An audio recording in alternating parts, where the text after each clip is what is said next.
नमस्कार.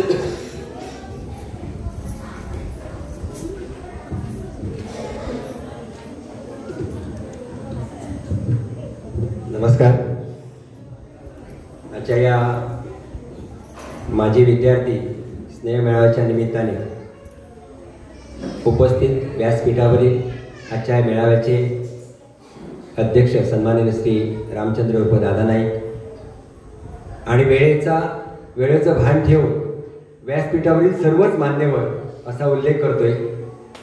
कारण मित्र, आमच्या कार्यक्रमाची आजची वेळ आहे 3 ते 5 आणि याच्यातील जवळजवळ 12 मुद्दे आहेत आणि 5 मुद्दे संपले आणि अर्धा तास शिल्लक आणि पुढचे 7 मुद्दे शिल्लक आहेत. त्यामुळे आपल्याला हे सगळं पूर्ण करायचं आहे. सर्वप्रथम व्यासपीठावरील मान्यवरांच्या बरोबरीने तुम्हा सर्व माझे विद्यार्थ्यांचं, पालकांचं आणि माझे आत्ताचे आजी विद्यार्थी आहेत या सर्वांचं मी या ठिकाणी मनापासून स्वागत करते. आणि बऱ्याच जणांना प्रश्न पडला असेल की नेमकं काय आजचा हा माझी स्नेह मेळावा विद्यार्थ्यांचा नेमकं काय असणार आहे. बऱ्याच जणांना म्हणजे अशी काही जणांच्या मनामध्ये शंका काय असेल ते बघायला जाऊया म्हणून सुद्धा काही जण आलेली असतील किंवा आहे त्याच्यामध्ये सहभागी होऊया म्हणूनही आलेली असतील. मग हे थोडंसं कोडच होतं सगळ्यांच्या समोर आणि ते अजूनही आहे असंच मला वाटतंय. पण मित्र, काय झालं माहिती आहे की आता बाईने सुरुवातीला प्रास्ताविकामध्ये म्हटलेलं आहे, पण ते कोणाच्या लक्षात आलं नसेल.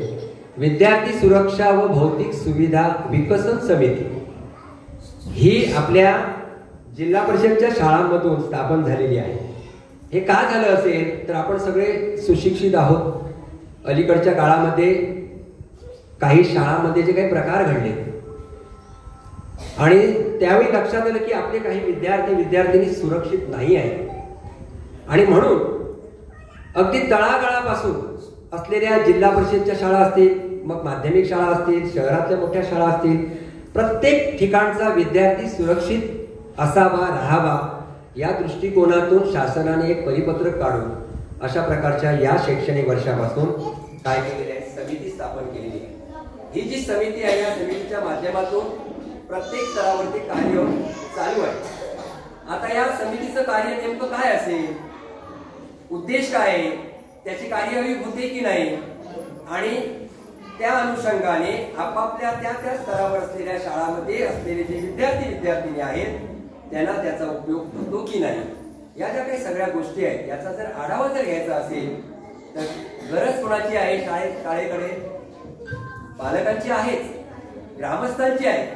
पण हा प्रश्न जर प्रकर्षाने जर हाताळला गेला पाहिजे तर त्या शाळेचे विद्यार्थी जे असतील, माझे विद्यार्थी असतील, त्या माझे विद्यार्थ्यांना जर एकत्रित केलं, त्यांच्या माध्यमातून जर त्याचा प्रसार आणि प्रचार केला तर ती गोष्ट अधिक प्रकर्षाने त्याची कार्यवाही होईल. आणि आपापल्या या जिल्हा परिषद शाळेकडे प्रशासनाच्या माध्यमातून अलीकडच्या काळामध्ये निधी बराच खर्च केला जातो, सुविधा केल्या जातात, तरी सुद्धा सगळ्या सुविधा ह्या शासनाच्या निधीमधून पूर्ण होत नाही. आणि म्हणून अशा वेळी माझी विद्यार्थ्यांच्या सहकार्य कोणावरती जबरदस्ती नसेल, पण एखाद्याला इच्छा असेल शाळेसाठी मी हे करेन ते करेन किंवा आणि असं एखादी वस्तू म्हणेल किंवा पैशाच्या स्वरूपात किंवा अन्य काही, ही एक गरज पूर्ण होऊ शकते. या सगळ्या गोष्टीचा विचार करून या स्नेह मेळाव्याचं काय केलेलं आहे, आयोजन केलेलं आहे. मुळात आधी मी सध्याच्या या मुख्याध्यापिका सगळ्या शिक्षकांना आणि तुम्हालाही सांगू इच्छितो की मला वाटतं 100 वर्ष भाई आणि नितेश सर 100 वर्ष होऊन गेली आपल्या शाळेत.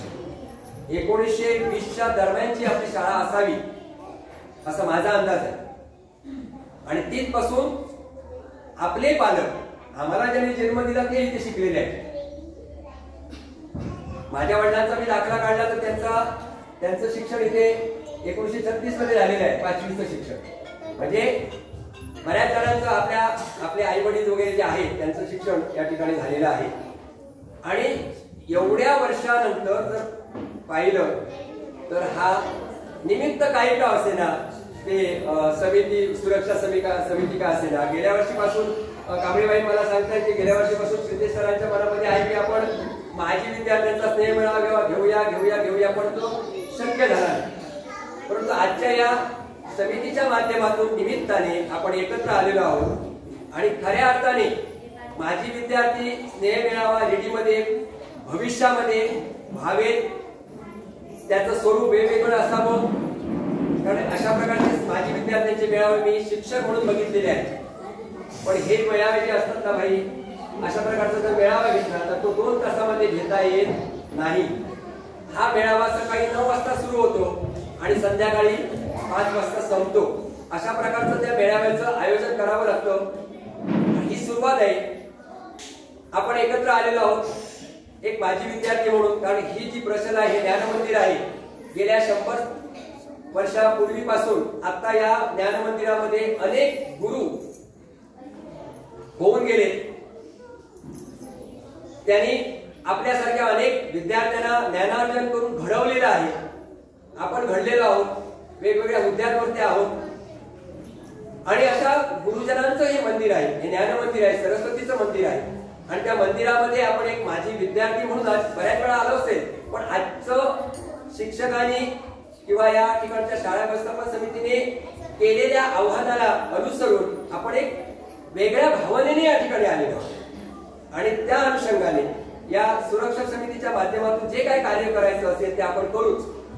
परंतु हा योगायोग असल्यामुळे मला असं वाटतं की पुढील कालावधीमध्ये आता थोडीशी परिस्थिती विद्यार्थी संख्येची थोडीशी कठीण आहे, कारण आमच्या काळामध्ये किंवा आमच्या बालपणामध्ये या ठिकाणी तुम्हाला ते मोठे दिसतात ते केशी दिसतात वयाने, त्यावेळेची मुलं जी शाळेत यायची ना ते फक्त पालक आणून सोडायचे, ते प्रकार खूप होते। एक शांत यायचा, एखादं मूल शांत यायचं, एखाद्या मुलाच्या बसकुटीला धरून आणावं लागत असेल, एखाद्या मुलाने घरामध्ये भोकांडले फोडलेलं असेल ते शाळेपर्यंत, म्हणजे शाळेत बाईंच्या गुरुजींच्या ताब्यामध्ये तो विद्यार्थी देईपर्यंत असे कितीतरी प्रकार आहेत हे त्यावेळेचे आहेत।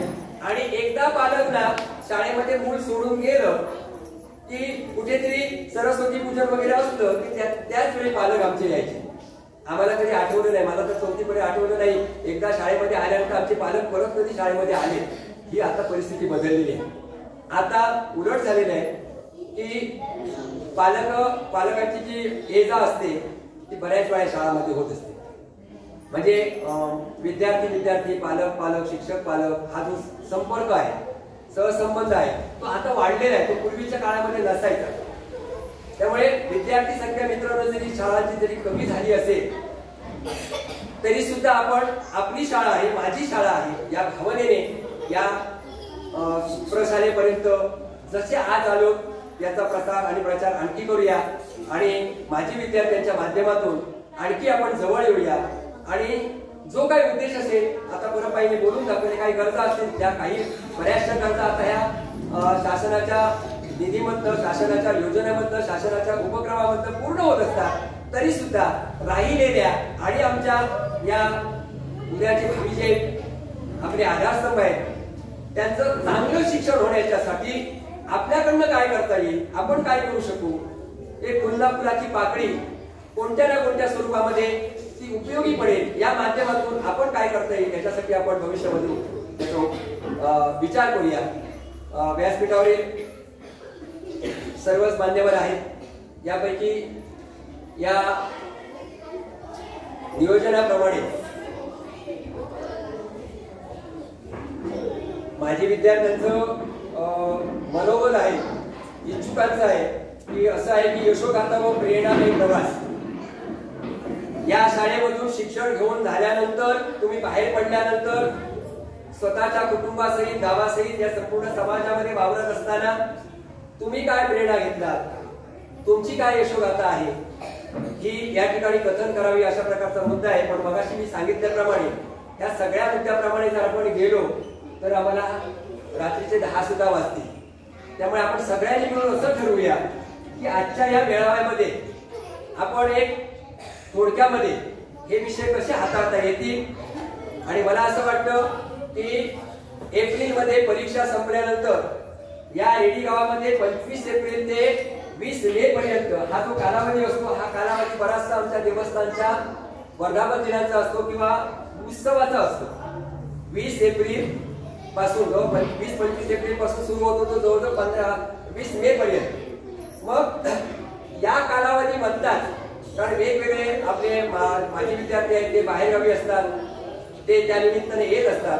त्याच्यातलाच एक दिवस, मोकळा असलेला दिवस आपण ठरवून एक भव्य दिव्य अशा प्रकारचा माजी विद्यार्थ्यांचा स्नेह मेळावा, जेणेकरून सकाळी 9-10 वाजल्यापासून जेवणाची सोय असलेला आणि संध्याकाळी सांस्कृतिक कार्यक्रमाने संपलेला अशा प्रकारच्या माजी विद्यार्थी मेळाव्याचे, स्नेह मेळाव्याचं आपण नियोजन करावं आपण सगळ्यांनी मिळून. आणि तो खऱ्या अर्थाने आपला माजी विद्यार्थी स्नेह मेळावा असेल. आज ही पूर्व तयारी आणि परिपत्रकाला धरून जे काही करायचं आहे त्या अनुषंगाने आपण या ठिकाणी आजच्या या मेळाव्याची वाटचाल करूया. बरोबर आहे ना? बरं, याच्याप्रमाणे जी मनोगत आहे पुढचं मी वाचून दाखवतो काय आहे ते. त्यामुळे आपण सगळ्यांनी ठरवूया याच्यात नेमकं काय काय करूया. त्यानंतर आहे सांस्कृतिक कार्यक्रम, इच्छुक माजी विद्यार्थी, संगीत, नृत्य, नाटिका असलेल्या वेळेप्रमाणे किती होणार त्याचं लक्षात घ्या. मैत्रीपूर्ण गप्पा व चहापान नक्की होईल. काही आणणार ना सगळं होणार. मनोरंजनात्मक खेळ तो सुद्धा एखादा आपण पुरुषांची संगीत खुर्ची आणि महिलांची संगीत खुर्ची धावपळीमध्ये घेऊ शकतो. मान्यवरांची भाषणं, अध्यक्षांचं भाषण आणि शेवटी आभार होतो. हे सगळं एवढं आहे.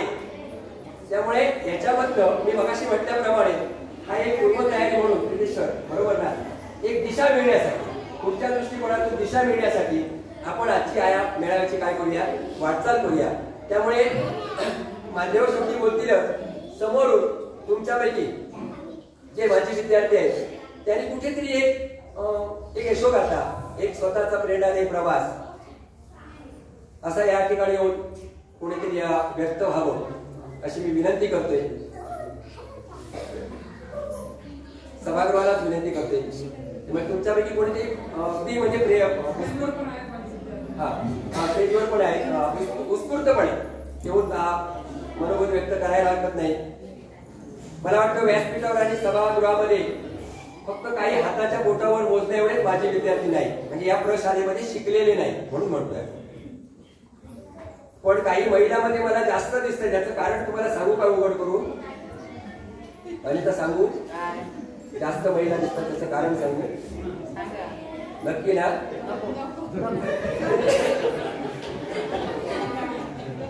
असं ते गमतीचा विषय आहे. हा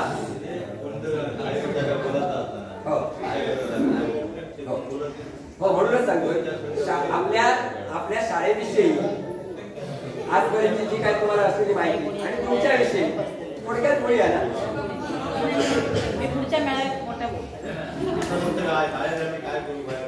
काय करता येईल एक आता जे व्यासपीठावर जे बसले आहेत ना, ती कार्यक्रमाची संहिता म्हणून बसलेली आहे. आपण सगळे एकच आहोत.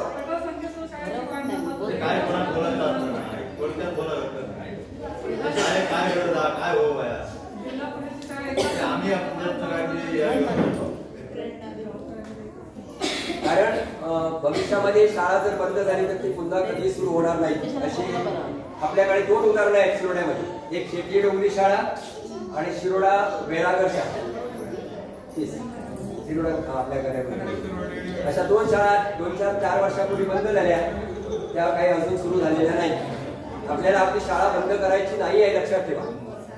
आणि त्या अनुषंगाने आपण बोलावं. काय गरज आहे, काय करू बाया?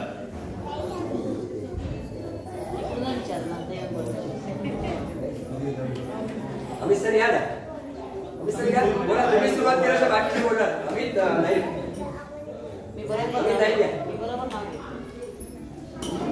आणि हा अगदी आजचा आहे ना, कोणी कसले गडबड घेऊ नका.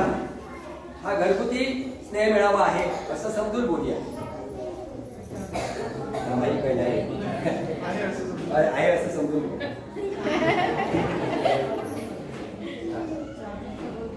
सर्वांना नमस्कार. नमस्कार. उपस्थित व्यासपीठावरील मान्यवर, माजी विद्यार्थी आणि आता सध्या शिकणारे विद्यार्थी, आजचा हा जो मेळावा आहे माजी विद्यार्थ्यांचा मेळावा, त्याच्यात प्रास्ताविकामध्ये परबबाईंनी मॅडमनी आपल्याला शाळेला काय काय गरज आहे अशा पद्धतीच्या गोष्टी सांगितलेल्या आहेत. आणि आत्ताही आजगावकर सर म्हणाले की एखादी शाळा जर सरकारी शाळा बंद पडली तर ती परत सुरू होणं हे खूप कठीण असतं. आज आपल्या धकाधकीच्या जीवनात, धावपळीच्या जीवनात आपण आपला ओढा जो आहे तो इंग्रजीकडे गेलेला आहे आणि त्या इंग्रजीच्या वेळापायी आपण आपलं बरंच नुकसान करून घेत आहोत. आम्ही मराठी शाळेत शिकलेलो आहोत, आज आम्ही कमवतोय, आमची परिस्थिती खूप चांगली आहे, आमचं घर चांगलं चालतंय. आज ज्या ज्या क्षेत्रात गेलो तिथे तिथे कुठेही आम्हाला या मराठी शाळेत शिकलो म्हणून पश्चाताप करण्याची वेळ आली. त्याच्यामुळे मराठीत शिकलो म्हणजे कमीपणा हा जो आजच्या पालकांचा जो भाव झालेला आहे, किंवा बाहेरच्या जगामध्ये आपण बघतोय शहराच्या ठिकाणी आपल्याच एखादा भाऊ गावात असतो, एखादा भाऊ शहरात असतो, मग त्याची मुलं शहरात ती इंग्लिश मिडियममध्ये शिकतात, माझी गावातली मुलं इंग्लिश मिडियममध्ये नाही पाठवली, तर ती एक प्रकारची एक संघर्ष किंवा स्पर्धा अशा पद्धतीची होत असल्यामुळे मराठी शाळेकडे बघण्याचा दृष्टिकोन आपला खूप बदललेला आहे. आजपर्यंत आपण जर 10वी 12वीचे रिझल्ट बघितले तर त्या 10वी 12वीच्या रिझल्टमध्ये पहिले येणारे हे मराठी शाळेतले आहेत. आज आपल्याही ह्या शाळेमधनं म्हणजे सरनी जसं म्हटलं तर 110 ते 120 वर्ष जवळजवळ ह्या शाळेला झाली. ह्या 110-120 वर्षाच्या कारकिर्दीमध्ये अनेक डॉक्टर आज इथे आपल्या बघत बसलेले आहेत, तर त्यांचे जे आहेत ते पण इथनंच बालपणी शिकले असतील. आज ते डॉक्टर आहेत, नामांकित डॉक्टर आहेत, रेडकर डॉक्टर आहेत, ह्याच शाळेमध्ये शिकले असतील कदाचित, मला डिटेल्स माहित नाही, पण ते आज डॉक्टर आहेत. असे राऊत सर आहेत त्यांनी आज शिक्षण संस्थेचं मोठं जाळं उभं केलेलं आहे. त्याच्यामुळे ह्या सगळ्यांसाठी एकदा जोरदार टाळ्या वाजवूया आपण. तर अशी चांगली व्यक्तिमत्व मराठी शाळेने दिलेली आहे. त्याच्यामुळे सरनी जे म्हटलेलं आहे, मी सगळ्यांना धरून हा विषय बोलतोय, वैयक्तिक बोलत नाही. कारण दुसरी एक गोष्ट अशी आहे की ह्या शाळेमध्ये शिक्षण घेतल्यामुळे इथे मला वाटतं शेटिये गुरुजी होते, परब गुरुजी होते, गावडेबाई होते, अजून काही होते आता आठवत नाही, सावंत गुरुजी होते, बादलकर बाई होते, अशा अनेक गुरुजनांच्या सहकार्यामुळे, सहवासामुळे आज आम्ही जे निर्व्यसनी आहोत ते त्यांचे संस्कार आहेत पुढचे. हा जो बालपणीचा ठेवा आहे, कारण पाया जो आहे तो जर व्यवस्थित असला तर इमारत चांगली राहते. त्याच्यामुळे ह्या अशा पद्धतीच्या मेळाव्यांचं आयोजन दरवर्षी झालं पाहिजे आणि दरवर्षी ह्या मेळाव्याला मुंबईतल्या पुण्यातल्या जे आपले बाहेर आहेत विद्यार्थी, आज 309 ग्रुपवरती मेंबर आहेत, बरेचसे ते मुंबईचे आहेत, आज सोडून देऊ. कारण काही जणांना वाटतं की 309 आहेत आणि इथे उपस्थिती खूप कमी आहे. पहिली सुरुवात आहे, सुरुवात ही छोटी आहे, पण सुरुवातीला एवढी उपस्थिती आहे ही सुद्धा खूप मोठी गोष्ट आहे. त्याच्यामुळे सरांनी म्हटलं तसं एखादा पूर्ण दिवसाचा मेळावा आपण करू आणि हा मेळावा करत असताना फक्त मजा म्हणून नाही तर ह्या शाळेची उत्तरोत्तर प्रगती कशी होईल, आज मुलं ह्या शाळेकडे कशी वळतील, आपलं शिक्षण जे आहे ते शिक्षण देण्याची त्याच्यातली प्रगती कशी होईल, अनेक सांस्कृतिक कार्यक्रम ते कसे आपल्या माध्यमातून घडतील. कारण मुलाला सोडलं म्हणजे ती फक्त शिक्षकांची जबाबदारी अशा भावनेत न राहता पालक आणि शिक्षक या सगळ्यांचा एकोपा झाला तरी शाळा खूप चांगली चालेल. मला एक कुडाळच्या शाळेचं उदाहरण आठवतं की त्या शाळेमध्ये सरकारी शाळा आहे, कुडाळची पडते तर त्या शाळेमध्ये ऍडमिशन घेण्यासाठी मुंबईसारखी रांग लागते. काही मुलांना तिथे ऍडमिशन मिळत नाही. आज कितीतरी शाळा जिल्हा परिषदेच्या सुधारलेल्या आहेत शासनाच्या वेगवेगळ्या धोरणामुळे. त्याच्यामुळे दुर्लक्ष करून आपल्याला चालणार नाही. बरीच इंग्लिश मिडियमची मुलं सुद्धा आता प्राथमिक शाळेकडे वळत आहेत. त्याच्यामुळे हे असे चांगले कार्यक्रम आपण घडूया आणि थोडा हम दो हमारे दोच्या पलीकडे जायला पाहिजे आपल्याला. कारण मुलांची संख्याच वाढली नाही तर मुलं कुठून येणार आहे. आज माझा एक आणि मी अशा ह्याच्यात आहोत, सरकारी नोकरी कोणाला मिळणार नाही.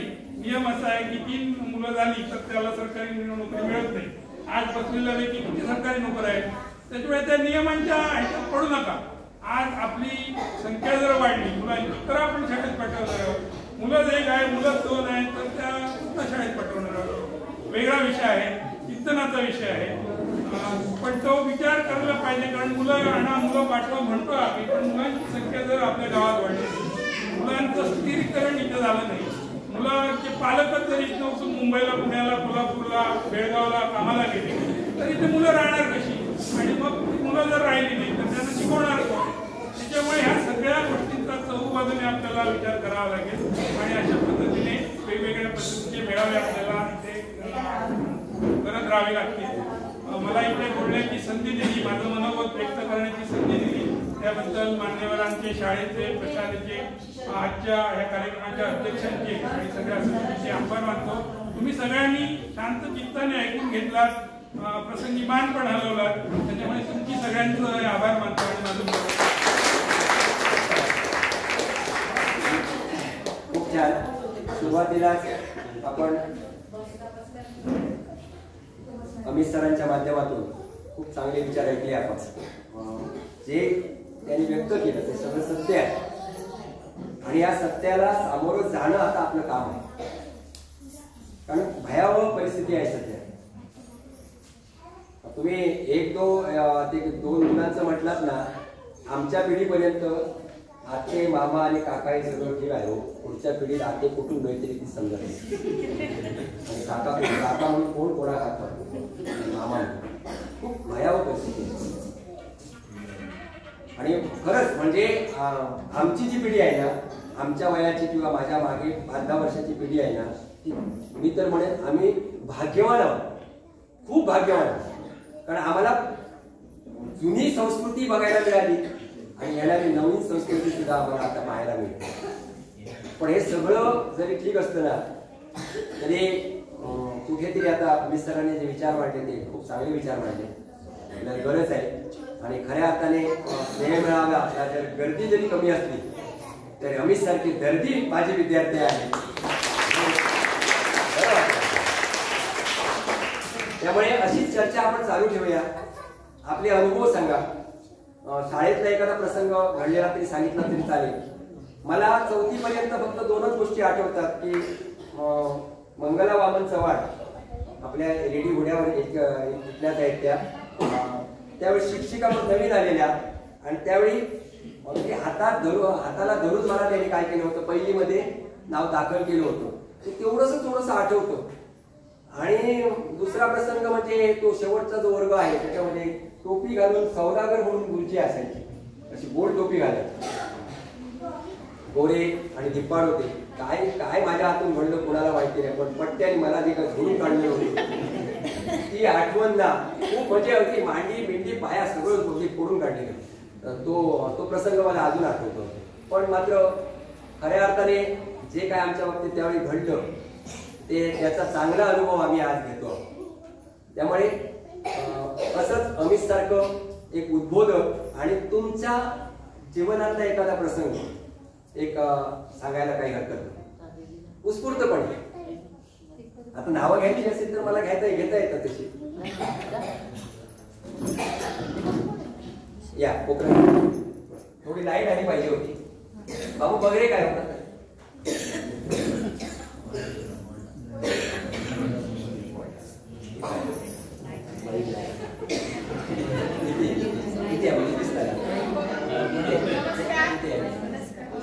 मी खरं तर माझी विद्यार्थिनी सुकाळवाट शाळेची आहे, पण माझं पोखरणकर कुटुंब ह्या शाळेतूनच सगळं शिकलं. माझा मुलगाही इथे शिकलाय आणि जसं अमित बोललाय तसं माझे जे फ्रेंड सर्कल सगळे आहे ते ह्या शाळेतले आहेत. कारण कॉलनीत राहत असल्यामुळे मी सुकाळवाटमध्ये लहानाची मोठी झाल्यामुळे त्या शाळेत. पण त्यावेळी आमचं कनेक्शन म्हणजे ही शाळा आणि ती शाळा एकत्र यायची नेहमी काही परीक्षेच्या निमित्ताने. पण शिक्षक एवढे चांगले शिकवायचे. आता साधारण माझ्या लक्षात येतं की पालकांना इंग्लिश मीडियमचं थोडंसं वेळ आहे. पण ज्यावेळी आम्ही मराठी शाळेत शिकायचो, खरं बघितलं तर आमच्या पालकांना काही समजत नव्हतं शाळेबद्दल. पालक आम्हाला घरी शिकवत नव्हते. आता जे पालक बघितले तर पालक सोडायला येतात शाळेत. मुलांच्या शिक्षणाकडेही त्यांचं लक्ष आहे. मुलांना घरात अभ्यास घेतला जातो. आमच्या पालकांनी आमचा अभ्यास कधीही बघितला नाही, आम्ही किती करायचो काय. पण जसं आम्ही शिकत गेलो, पण ऍक्टिव्हिटीचा विषय घेतला आणि संस्कृतीचा, तर मराठी माध्यमात जी मुलं शिकली त्यांच्यातले संस्कार बघा, संस्कृती बघा,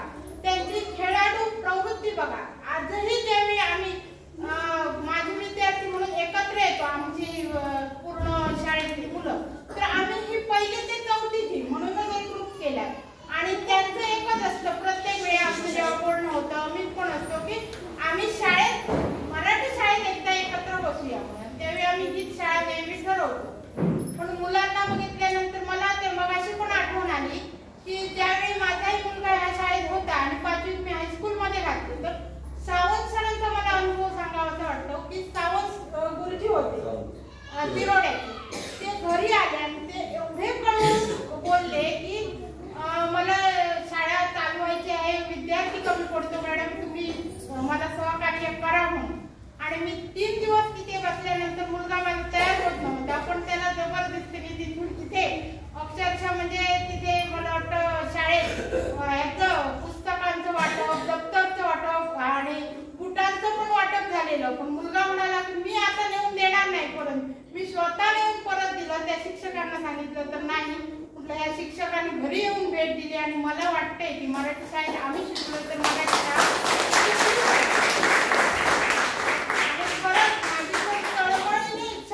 मराठी शाळा आपली आहे आणि आपण चालवली पाहिजे. मी बऱ्याच वेळा बोलताना म्हणजे मला वाटतं रेडकर आपले डॉक्टर आहे त्यांच्याशी एकदा माझं बोलणं झालं आणि त्यांच्या बहिणीची. तर त्यांचे वडील त्यावेळी शाळेसाठी खूप फटफट करायचे. त्यावेळी त्यांनी मला आपल्या वडिलांचा एक किस्सा सांगितलेला की आमच्या वडिलांनी, महाले मॅडमच्या वडिलांनी, की शाळा इथे असावी मराठी शाळा आणि हायस्कूल यासाठी जी तळमळ केलेली. तेव्हा महाले मॅडम म्हणाले की हायस्कूल नसताना सुद्धा त्या अक्षरशः ओळीतून पण बाहेर गेलेल्या आहेत. तर ह्या शाळा टिकल्या पाहिजेत आणि आपल्या रेडीची खूप गरज आहे महत्वाची. आणि ह्या शाळेतून घडलेली मुलं खरंच सगळ्यांनी मुद्दा म्हणून आकलन करा, स्वतः बघा की शाळेत आपण घडलो. जसे जे मोठमोठी नावं घेतली जातात रेडी गावातली ती सगळी मराठी माध्यमात शिकलेली आहे. आणि खरंच सांगते मराठी माध्यमाचे शिक्षक मुलांना ज्यावेळी सकाळी बघितलं ना तर सांभाळतात. आपण एक मूल घरात सांभाळू शकत नाही, कारण कंटाळतो पूर्ण दिवस मुलं घरात असली तर सुट्टीच्या वेळी. पण शिक्षक त्यांना घडवतात आणि पहिला जर श्री गणेशा जर कोणी पाया त्यांचा रचत असेल तर ती मराठी शाळा पाया रचते. आपल्याला वाटतं की इंग्लिश मीडियमला गेल्यानंतर मोठ्या हुद्द्यावर जातील, चांगले बोलतील, स्पीकिंग त्यांचं बदलेल, त्यांची बोलण्याची स्टाईल बदलेल, पण तसं काही घडत नाही. बरेच पालकांना त्यांच्याशी बोलता येत नाही इंग्लिशमध्ये. बरेच पालक त्या बाबतीत संभाषण करत नाही घरात, असंही मला दिसतंय. आणि सगळ्यांनी मिळून मराठी शाळेकडे लक्ष द्यावं, मराठी शाळा आपली टिकावी म्हणून प्रयत्न करावा. माझाही नेहमी प्रयत्न असेल, पण आपण सगळ्यांनी एकत्र येऊन पुन्हा एकदा शाळेकडे वळूया एवढंच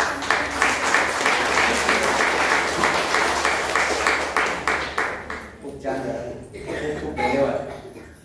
मराठी शाळेतल्या मुलांची मराठी शाळेत शिक्षण घेतल्यानंतर संस्कृती आणि संस्कार कुठेही कमी पडत नाही हे आपण आवर्जून सांगितलं.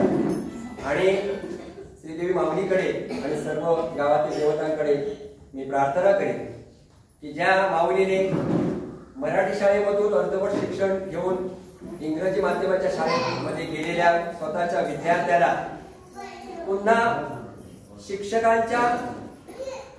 शिक्षकांनी केलेल्या विनंतीला मान देऊन आणि मराठी शाळेतल्या मराठीच्या शिक्षणाचं महत्व लक्षात घेऊन पुन्हा मूल आणून या ठिकाणी बसवलं. अशा त्यामुळे खरोखरच कोकणकर मॅडम तुमच्यासारख्या माऊली इथून पुढे या ठिकाणी जन्माला आल्या पाहिजे. मी जिल्हा परिषदेचा एक शिक्षक आहे आणि म्हणून मी वारंवार असं सांगणार नाही, कारण मी कुठेतरी बाजूवर बोलतो असं होईल सोप्या भाषेत सांगायचं झालं तर. पण बरेच जणांच्या तोडून आलेला आहे की मराठी शाळेमध्ये घेतलेले शिक्षण कधीही फुकट जाणार नाही. मगाशी अमित सर म्हणाले तसं हे कित्येक वर्ष चाललेलं आहे की 10वी आणि 12वीचा रिझल्ट जर बघितला तर पहिल्या 5 मध्ये किंवा पहिल्या 10 मध्ये ही मराठी शाळेतलीच मुलं असतात. मग ती कुठे गुणवत्तेमध्ये कमी पडतात. हा फक्त काय झालेला आहे, पालकांचा समज झालेला आहे आणि हा तो आता आधुनिक जो काळ आलेला आहे त्या काळाला अनुसरून हे सगळं घडतंय. पण त्याला कुठेतरी आपण थांबवलं पाहिजे आणि मराठी शाळेकडे आपण आपली मुलं वळवली पाहिजे. छान दोन्ही सुरुवातीच्या फलंदाजांनी अतिशय चांगली बॅटिंग केलेली आहे. त्यामुळे आता पुढे या दोघांनी ठरवा. लक्ष्मीनारायण तुम्ही दोघांनी पुढे जायचे, दोघांनी ठरवा. या अनिता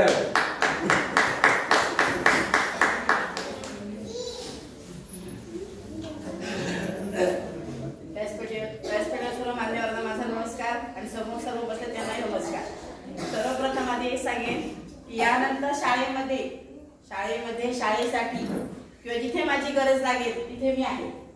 जे काय तुम्ही काय करत असाल त्यामुळे हक्काने मला सांगा, जेवढं मला शक्य होईल तेवढं मी येण्याचा प्रयत्न करेन. राहिला विषय शाळेचा, मी 4थीत असताना शाळेत आले, जिथे भाऊ सर बसले ती जागा तिथे आणून मला बसवलं होतं. काही आणलं होतं आणि इथे बसवलं होतं. शाळा नवीन होती, काही माहिती नव्हतं, कारण मुंबईतून आम्ही आलो. आजोबांना आमच्या बरं झालं नसल्यामुळे वडिलांनी इथे आणून सोडलं आम्हाला. आम्ही 2 भावंड आणि इथं भाऊ. 4थी असताना इथे आणून बसवलं. काही माहिती नव्हतं, फक्त समोर एवढा मोठा हा सभागृह दिसत होता आणि मी बसून रडत होते. तिथून आई मला इथून बघत होते.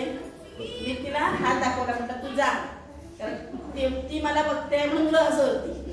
ते मला बघत नव्हतं म्हणून तिला म्हटलं तू जा. मी थोडीशी रडले, नंतर हळूहळू एकीने माझा चिमटा काढला. मी तिला बघितलं रागाने, विचारलं का काढला, तर ती म्हणत तू माझ्या बाजूला का बसली म्हणून काढला. मी थोडं सरकले, कारण 4थी असल्यामुळे माझ्या हे थोडंसं लक्षात आहे कोण शिक्षक होते. आता मला शिक्षकांची नावं तशी आठवत नाहीये. मी कुठची नावं घेऊन अपमान त्यांचा त्याच्या मला आठवत नाहीये. पण मराठी शाळेमध्ये आधी सर्वप्रथम सांगते, माझ्या स्वतःच्या 2ही मुली इंग्लिश शाळेमध्ये आहेत, हे मी प्रामाणिकपणे मान्य करते. पण मराठी शाळेमध्ये मी शिकले आणि मला आज खूप अभिमान आहे की मी मराठी शाळेत शिकले. पण आज इंग्लिश जरी मला बोलता आलं नाही, जेवढं समजायला पाहिजे तेवढं मी समजते. पण मराठी शाळेमध्ये शिकल्यानंतर जे संस्कार झाले पाहिजे ते फक्त मराठी शाळेत होतात. आज आमच्या आजगावच्या शाळेमध्ये झेरॉक्सचा पण रुपया घेतला जातो. आम्ही स्वतः हे सगळे पैसे भरलेले आहेत. पण मराठी शाळेमध्ये कधी पैशाचा विषय आला नाही, कधी कसलाच विषय आला नाही. पुस्तकं अशी आता मुलांना नवीन मिळतात. आम्ही जुनी मागची कोण होतं त्यांची मागून घ्यायची. आई आधी सांगून ठेवायची, माझी मुलगी आता पुढे 5वीत जाणार आहे, मग तुमची देऊन ठेवा. अशा पुस्तकांचा आणि अभ्यास केला. कुठल्याही विषयात कधी मी नापास झाले नाही मराठी शाळेत राहून. आता बेबीने सांगितल्याप्रमाणे की बाहेर गेल्यानंतर लोकांना असते की माझी मुलं इंग्लिश शाळेत शिकतात, तुझी मुलं मराठी शाळेत शिकतात. पण तुम्हाला मी खरं मनापासून सांगते की आज मलाही कुठेतरी वाटतंय की माझ्या मुलींना मी मराठी शाळेत जर घातलं असतं ना तर मी कुठेतरी आज पुढे असले असते. कारण इंग्लिश शाळेमध्ये असं म्हणत नाही, शिकवत नाही. प्रत्येक शाळा, प्रत्येक शिक्षक हा आपल्या परीने शिकवतो. पण मराठी शाळेमध्ये जे आपण शिक्षण घेतो, जे आपण संस्कार घेतो ते आपल्याला आयुष्यभर कामी येतात. माझा सगळा मुलगा आहे, थोडासा कॉमेडी आहे, माहित नाही सगळ्यात. पण प्रत्येक वेळी जेव्हा मी शाळेचे विषय काढते, जेव्हा मी शाळेबद्दल बोलते, तेव्हा डोळ्यातून पाणी ह्या गोष्टी येतं. कारण मी 4थी ते 7वी पर्यंत जेव्हा ह्या वर्गात शिकले ते दिवस मी पुन्हा कुठेच मिळवले नाही. ना हायस्कूलमध्ये गेल्यावर पण मराठी शाळेमध्ये ती पहिली 8वीत असते ती सगळी मराठी शाळा. आणि आपले बाई, आपले गुरुजी आता टीचर आणि म्हणतात, पण आम्ही अजूनही आता त्यांना बाईच म्हणतोय.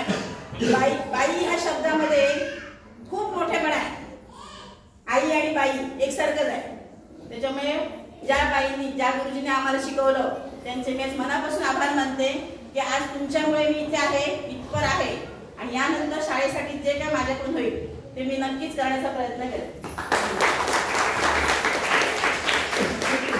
खूप छान अनिता. अगदी 4थी पर्यंतचं शिक्षण मुंबईसारख्या शहरात गेलं सुद्धा या ठिकाणी आल्यानंतर तू या मराठी शाळेमध्ये दाखल झाली आणि इथून घेतलेलं शिक्षण आणि भविष्यामध्ये सुद्धा आता तुझी मुलं इंग्रजी माध्यमाच्या शाळेमध्ये जरी शिक्षण घेत असली तरी तुझ्या ते मनाला आजही पटत नाहीये की माझ्या मुलाने सुद्धा ती सुद्धा मराठी शाळेमध्येच असायला हवी होती. की या ठिकाणी या समाजामध्ये सक्षम आणि समर्थपणे जर उभं राहायचं असेल तर आपल्याकडे निश्चितच संस्कृती आपली आणि संस्कार आपल्याकडे असला पाहिजे. तो माणूस कुठेही कमी पडणार नाही आणि त्याची जाणीव तुला आज झाली हेच आमच्यासाठी खूप आहे. त्यामुळे दुसरी गोष्ट म्हणजे तू इथून पुढे या शाळेसाठी ज्यावेळी तुम्ही एकत्र याल त्यावेळी माझ्या कुटुंबाचा पूर्णपणे सहभाग असेल हे तू सांगितलंस, त्यासाठी तुला खूप खूप धन्यवाद.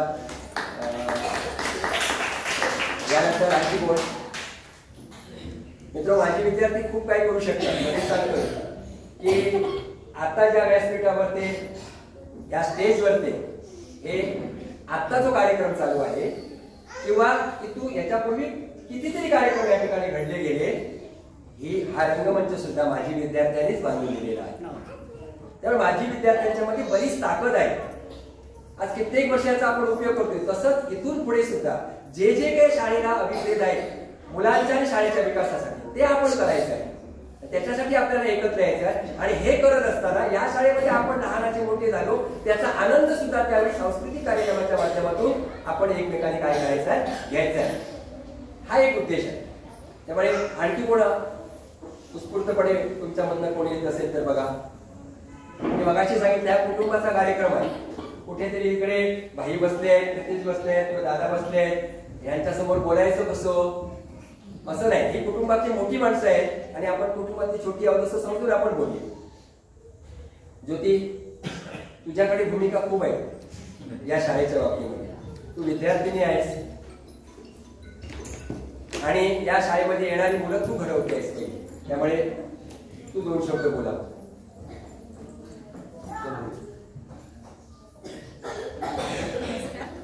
माननीय व्यासपीठ आणि माझे सर्व पालक सगळ्यांचं या कार्यक्रमात स्वागत. आणि प्रथमतः मी आभार मानते भाऊ सरांचं, त्यांनी बोलायला संधी दिली.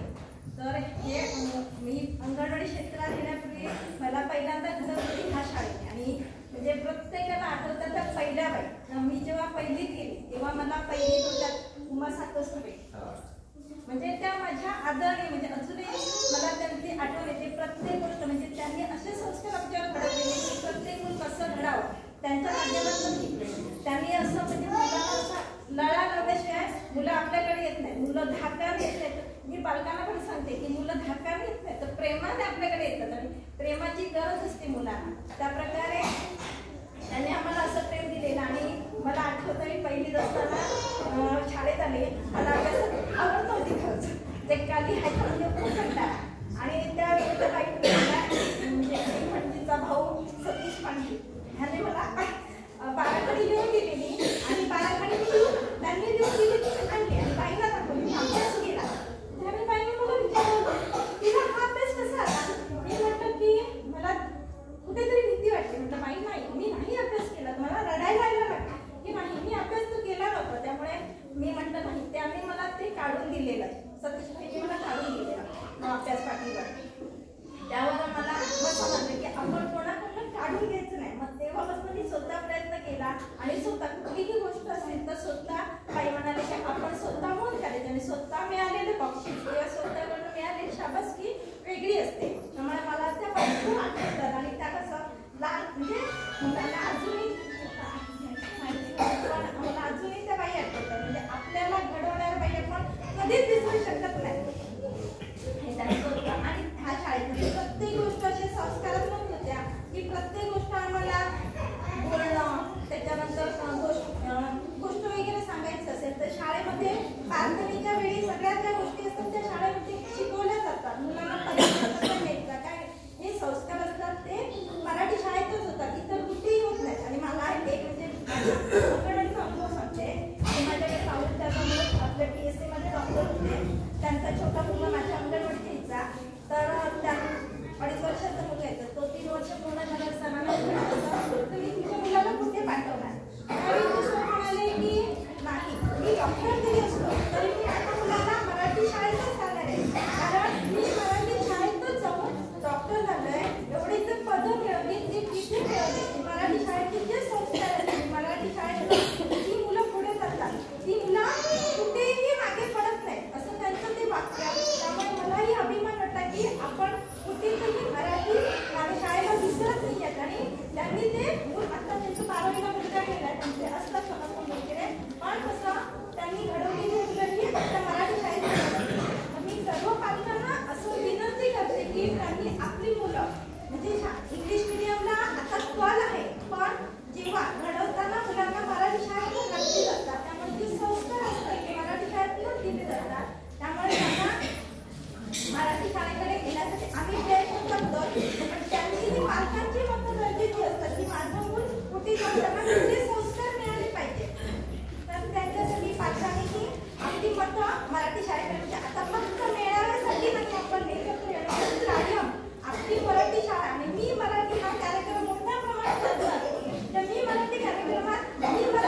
आणि या शाळेच्या माध्यमातून या ठिकाणी जी बालवाडी अंगणवाडी आहे तिथे तू जसं इथे शिक्षण घेतलं तसं ती मुलं तू घडवतेस आणि एक सुंदर असं उदाहरण दिलंस अभ्यासाचं आणि त्याच्यातून आम्हाला सुद्धा तू एक संदेश दिलास की मराठी शाळेतली मुलं अगदी 6 वर्षापासून म्हणजे पहिलीच असल्यापासून खरं बोलायला शिकतात.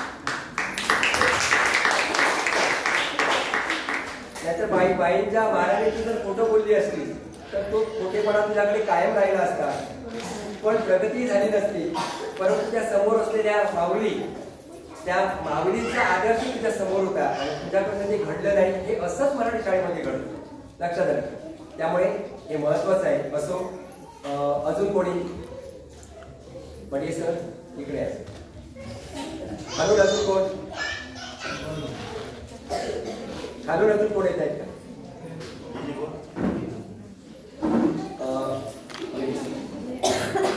बघा हा अगदी म्हणजे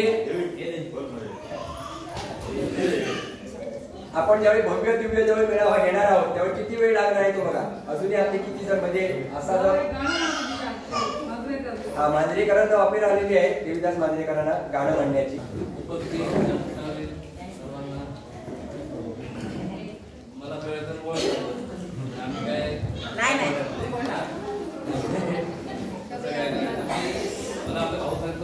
मला काय आठवत आहे पण चौथीत मला ना आपले उदाजी नाटे ते कविता कृती मला आठवत नाही पण ते ना ते घसरून असे पडायचे आणि त्यांची जी एनर्जी होती ना म्हणजे मला घराकडे गेल्यानंतर मी ना मम्मीला वगैरे सांगायचो गुरुजीने आज मला असं सांगितलं बघा पडतात कसं मी पडायचो. म्हणजे मला बाकी काय आठवत नाही मराठी शाळेत बरं. मी 5वी नंतर हायस्कूलला गेलो आणि हायस्कूलला मला माहिती आहे महाले मॅडम म्हणजे ते विचारायला म्हणजे आमची त्यांची एवढी धाक होती म्हणजे मला वाटतं म्हणजे मी कधी रस्त्यावर खेळत झालं मॅडमला बघितलं की पळायचो. बाकी काय मोठे अनुभव असे नाही आहेत कारण सगळे आम्ही म्हणजे एकामेकाबरोबर सगळे भाई पांडली माझा मित्र आम्ही सगळे एका वर्गातले मोठा असं काय नाही. पण सांगायचं म्हणजे मला फक्त बुधाजी राणे सर आणि चव्हाण मॅडम मला आठवतं. काय नाही बाकी शाळेत अनुभव तर खूप म्हणजे रेडी राहून म्हणजे काय असं काय नाही मराठी शाळेत काय होऊ शकत नाही. मराठी शाळेत सगळं होतं. फक्त आपण मध्ये एक उपक्रम बघितला होता की जिल्हा परिषद शाळेसाठी ग्रामपंचायतीने एक उपक्रम राबवला की जिल्हा परिषद शाळेमध्ये जर कोणी आपल्या मुलांना घालवत असतील तर घरपट्टी माफ जो विषय होता ना तशा स्वरूपाचा काहीतरी असं म्हणजे काय आता लोकांना ना म्हणजे हे केलं पाहिजे. लोकांना आम्ही सुद्धा दाखवले तरच लोक येतील. अशा स्वरूपाचा ग्रामपंचायतीने काहीतरी उपक्रम राबवावा. आम्ही पालक म्हणून आम्ही त्यांच्या बरोबर जय हिंद जय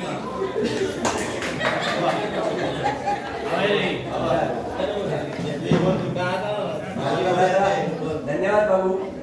अगदी जाता जाता एक संदेश सरपंच महोदय आमच्या व्यासपीठावर आहेतच आणि कुठेतरी महाराष्ट्रामध्ये या गोष्टी आता घडायला लागलेल्या आहेत. हळूहळू निश्चितच तुझ्या म्हणण्याप्रमाणे ते आमच्या गावापर्यंत पोहोचतील. आणि चव्हाणबाईंची आठवण मगाशी मी काढली होती तशी बाजूने काढली. पण बुधाजी राणे, आता बुधाजी राणे सुद्धा गुरुजी आम्हाला आठवतात ते फक्त आणि फक्त त्यांच्या हातातल्या रुळा रूळ पट्टी नाही रूळ होता. गोल रूळ असायचा लाकड. त्यावेळेचा मार वेगळा होता. म्हणजे असं टेबलावर हात ठेवायचा आणि तो रूळ हातावर मारायचा. पण तो सुद्धा मार त्यावेळी खाल्ला किंवा तो झेलला म्हणून हे आयुष्यातले जे काही खास कळगे आहेत ना ते आपण झेलू शकलो आहोत. लक्षात आता ते होत नाही. आपल्या गावातीलच होते. आम्ही सगळ्यांनी पाहिलं, बऱ्याच जणांना माहिती नसते. ठीक आहे. बाबूच्या याचा विचार सरपंच महोदय आमचे करतीलच, आमची ग्रामपंचायत करेल. तो त्या स्तरावरचा विषय आहे. बाबा बोलताय का?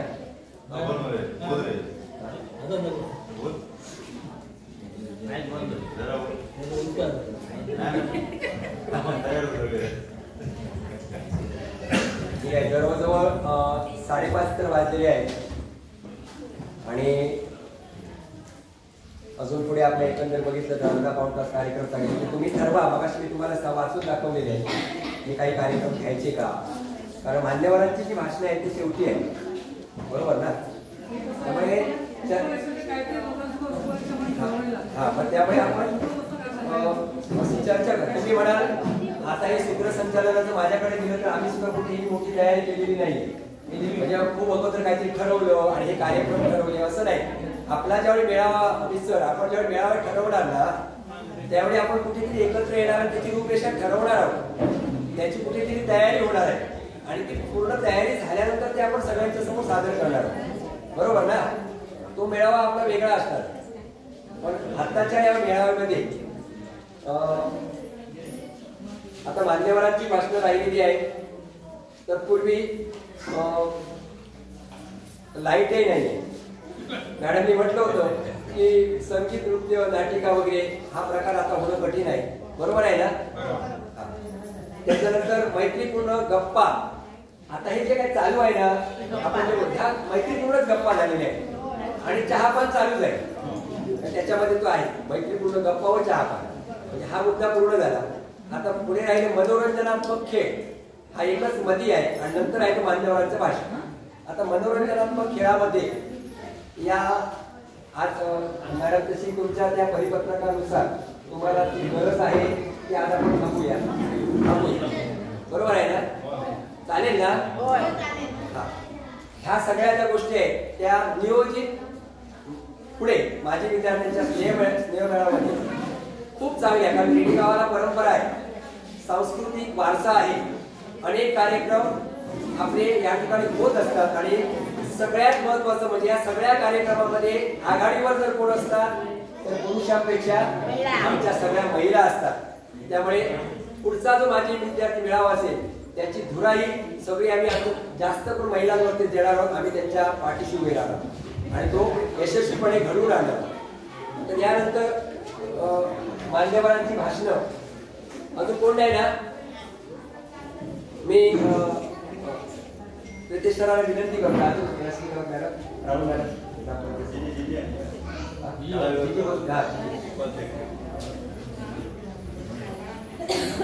जी आहे या शाळेचे उपाध्यक्ष ना, शाळा सभा समितीचे उपाध्यक्ष.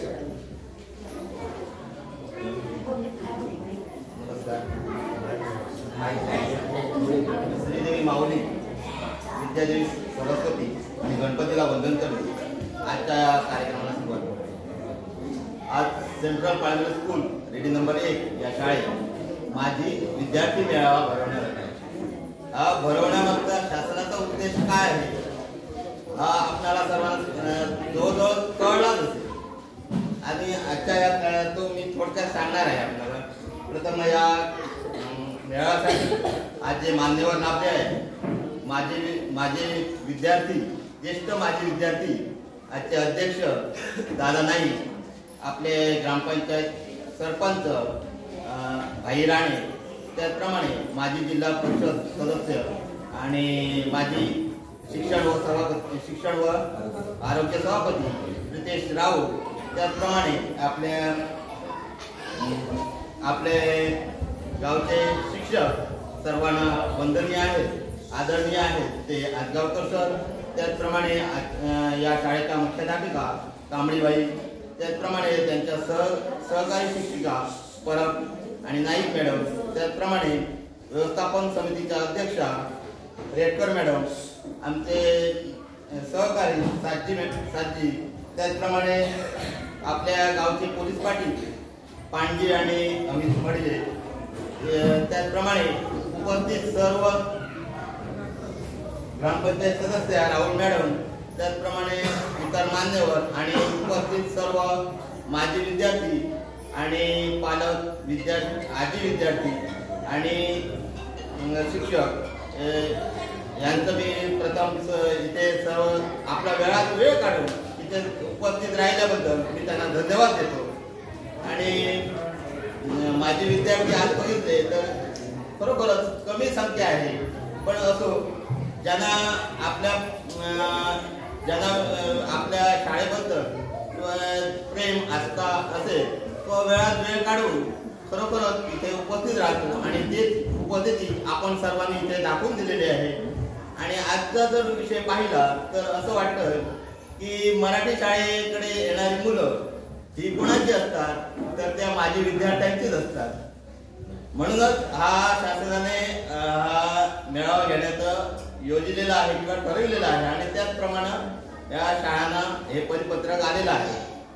त्याचप्रमाणे त्यामुळे आता आपण विचार केला असेल तर जर पटसंख्या जे शाळेत असणारी पटसंख्या, आम्ही असताना शाळेत असणारी पटसंख्या आणि आता असणारी पटसंख्या याच्यात असणारा फरक, कारण हा फरक दिवसेंदिवस वाढत चाललेला आहे. आणि मराठी शाळा आता आजगावकर सरांनी सांगितलं की शिरोड्यातील 2 शाळा बंद झाल्या का तर पटसंख्या नाही, म्हणजे मुलंच नाही त्या शाळेत म्हणून बंद झाल्या.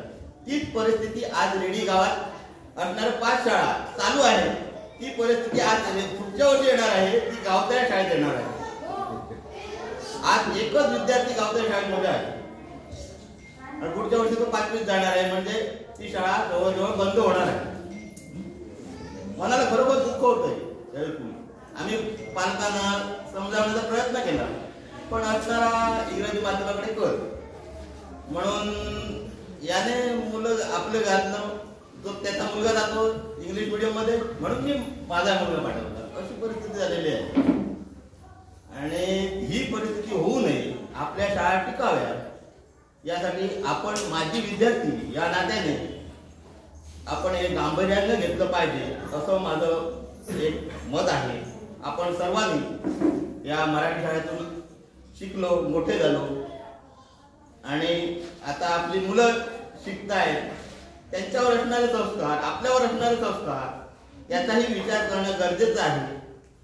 आणि आपण माझी सर्वांना विनंती आहे की आपण जास्तीत जास्त मुलांना मराठी शाळेत पाठवावे. कारण आपणही पाहिलं असेल जो मराठी शाळेतील शिक्षक जो आपुलकी प्रेम भावनेने जे शिकवतो, मुलांना शाबासकी देतो, आपलेपणाने बोलतो आणि मुलांनाही त्यांचा लळा लागतो. हे आम्ही कांबळे गुरुजी ज्यावेळी त्यांचे सेवानिवृत्त झाले त्यावेळी हे पाहिलं. मुलांना किती दुःख होतं. मुलांना का दुःख होतं? कारण त्यांचा जो लळा लागलेला असतो त्यामुळे त्यांना दुःख होतं. त्यांचं प्रेम त्यांना लाभलेलं होतं म्हणून त्यांना दुःख झालेलं आहे. हा आपुलकी, जिव्हाळा, प्रेम हे फक्त मराठी शाळेतच मिळू शकतो. मी या निमित्ताने हे माझे 2 शब्द सांगतोय. नमस्कार. मी आता 2 शब्द सांगून मी माझे शब्द बंद करतोय. जय हिंद, जय भारत.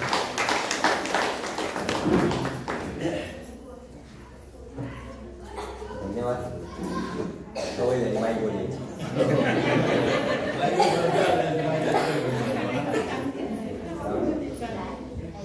खरंच म्हणजे थोडंसं मगापासून आपण काहीतरी असं शाळेतलं वातावरण आपल्याबद्दल सांगत आपण ही चर्चा करत होतो आणि अचानक आमच्या या शाळेचे उपाध्यक्ष, खरंच खूप छान निवड केला मॅडम तुमची उपाध्यक्षांची, माझी विद्यार्थी.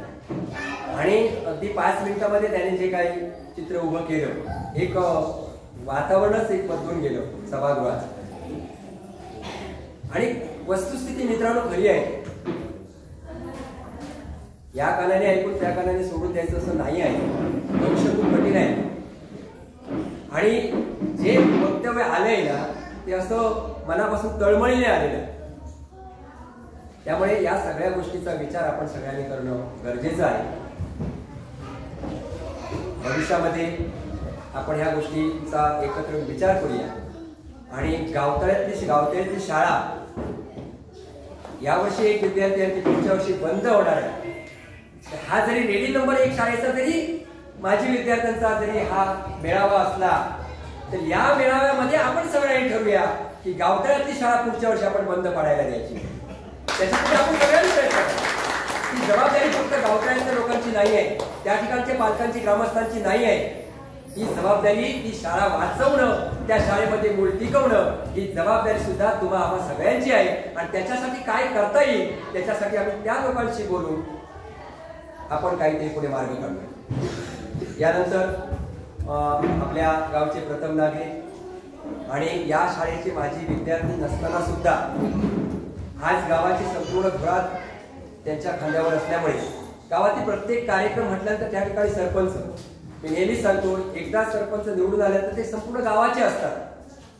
ते कुठच्याही गटाचे नसतात, कुठच्याही पक्षाचे नसतात, कशाचेही नसतात. ते आल्या एक कोणी असू दे, सरपंच असू दे, एखादा वेगवेगळा तालुक्याचा एखादा सभापती असू दे, जिल्ह्याचा एखादा जिल्हाध्यक्ष असू दे, त्याची निवड झाली की तो सगळ्यांचा असतो. त्याप्रमाणे आज सरपंच महोदय आमचे भाई हे सगळ्यांचे आहेत आणि त्या अनुषंगाने आज या ठिकाणी उपस्थित राहिले.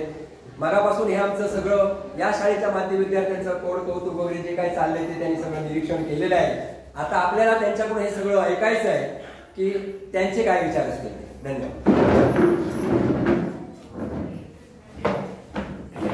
आज या ठिकाणी या सेंट्रल प्रायमरी नंबर 1 माजी विद्यार्थी स्नेह मेळावा या कार्यक्रमासाठी उपस्थित आमचे मार्गदर्शक व ब्राह्मण कला क्रीडा मंडळ, ब्राह्मण देवस्थान सर्व म्हणजे आमचे अध्यक्ष आमचे दादा नाईक, आमचे मार्गदर्शक व या राजकारणात आम्ही आल्यापासून म्हणजे माझ्या पाठीशी खंबीरपणे असे उभे राहणारे असे आमचे जिल्हा परिषदचे माजी शिक्षण व आरोग्य सभापती विद्याजी राहुल साहेब, या ठिकाणी आमचे मार्गदर्शक व ब्राह्मण कला क्रीडा मंडळ आणि आम्ही जरी त्यांच्या यांच्यात घडलो नसेल तरी आमचे गुरुवर्य असे वासगावकर सर, या ठिकाणी या शाळेचे शाळा व्यवस्थापन समितीचे अध्यक्ष रेडकर मॅडम, उपाध्यक्ष रामजी राणे, पोलीस या मार्केवाडीचे पोलीस पाटील कृष्णा पांडजी,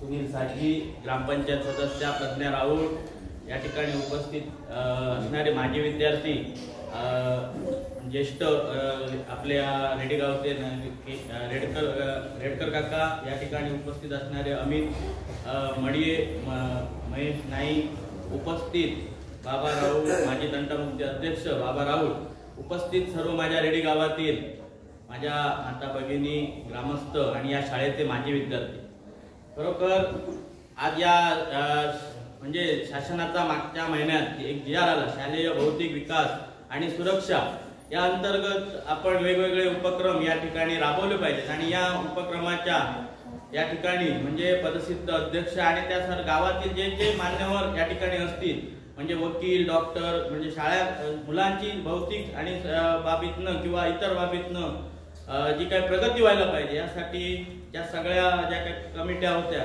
त्या म्हणजे त्या कमी करून आज शासनाने चार समित्या ठेवल्या आणि त्या अंतर्गत या ठिकाणी या स्नेह मेळावा आयोजन करावं अशा तऱ्हेने पण शासनाला शाळेला आणि सूचना होत्या.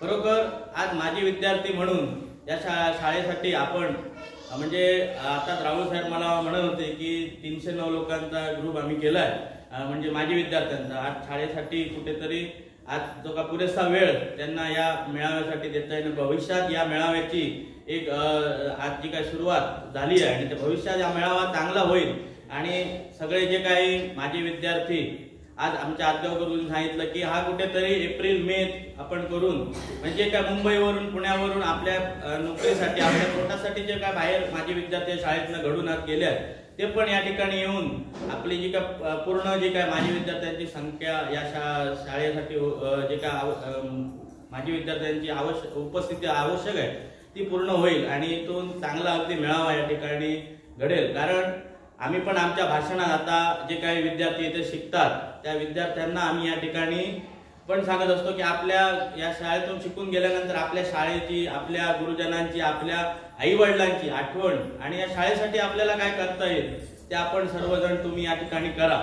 पण या ठिकाणी आपले जे माजी विद्यार्थी आहेत आज प्रत्येक शाळेमध्ये म्हणजे गावागावात म्हणायला गेलं तरी हरकत नाही आपण गेट टुगेदरच्या माध्यमातून सगळ्या ज्या काही माजी विद्यार्थी आहोत, विद्यार्थिनी आहोत, सर्वजण एकत्र येत आहोत आणि त्याचप्रमाणे शासनाने पण हा एक उपक्रम या ठिकाणी चांगला अगदी राबवला. आज माजी विद्यार्थ्यांमुळे शाळेमध्ये असणारी जी काही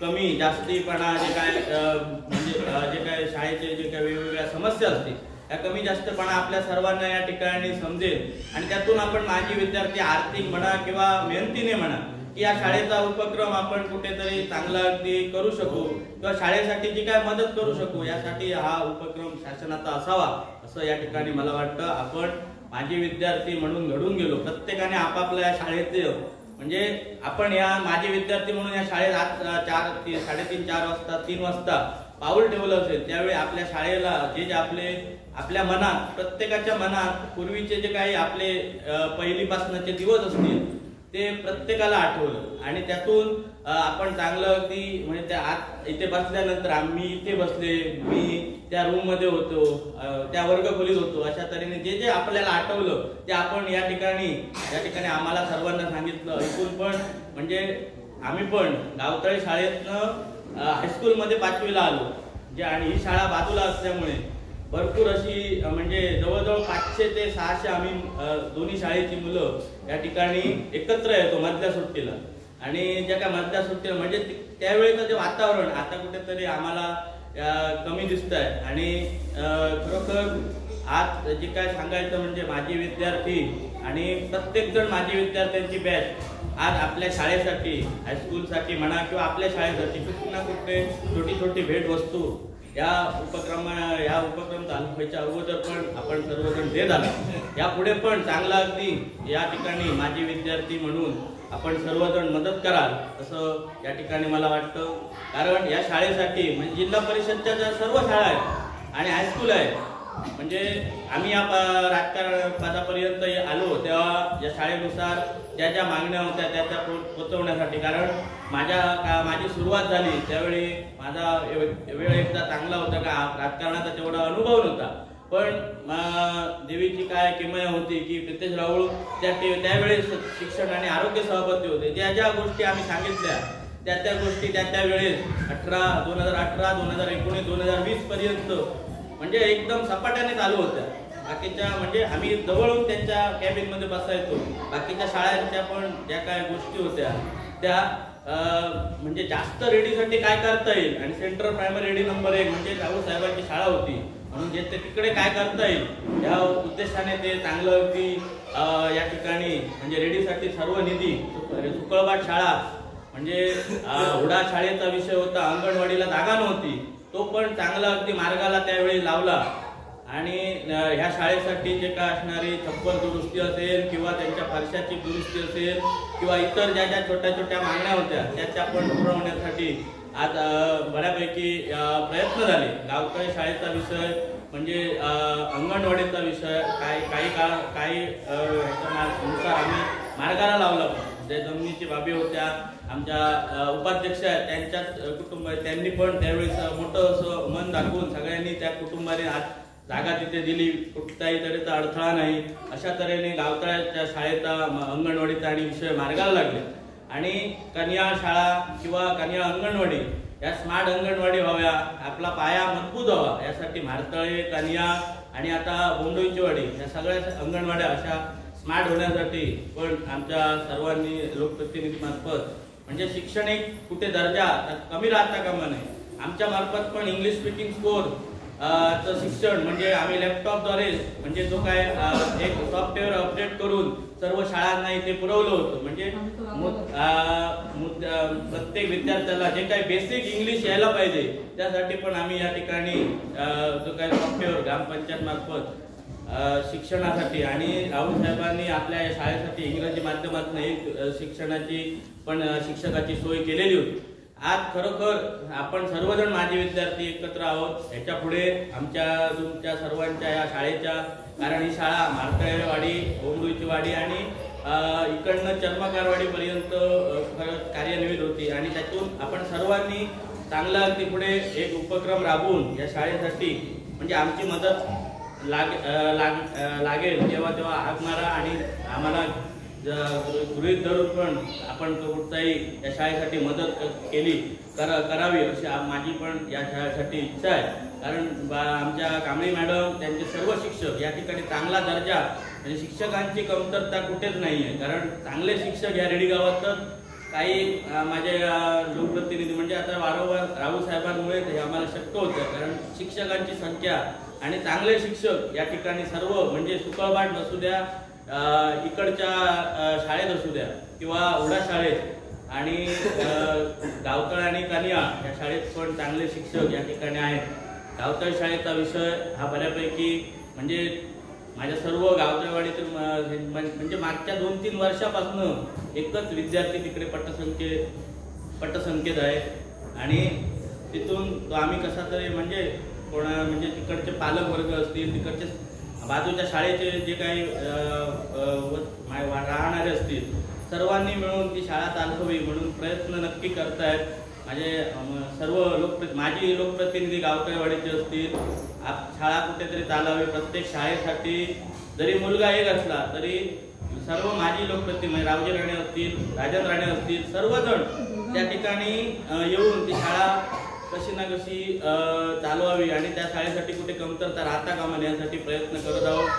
आणि नक्कीच ती शाळा बंद कशा ना कशा रूपात म्हणजे काय ती चालते आज पुढे चालावी यासाठी पण आम्ही सर्वजण आपल्या भाऊंनी आता जे काय केलं ते आपण दिलेली साथ या लक्षात धरून आम्ही पुढे प्रयत्न करू. आज या ठिकाणी सांगायचं झालं तर आमच्या बापू मांजरेकरांनी सांगितलं की घरपट्टी आणि हे जे काय विषय असतील, खरोखर ग्रामसभा आपण जे काय ठरवाल आणि काय असेल, पण यात पुढे पण जाऊन सांगतो की काही गाव आपण बघतायत, पेरे पाटलांचे गाव किंवा जे भास्करराव असतील त्यांचे गाव हे आदर्श गाव कशाला झाले?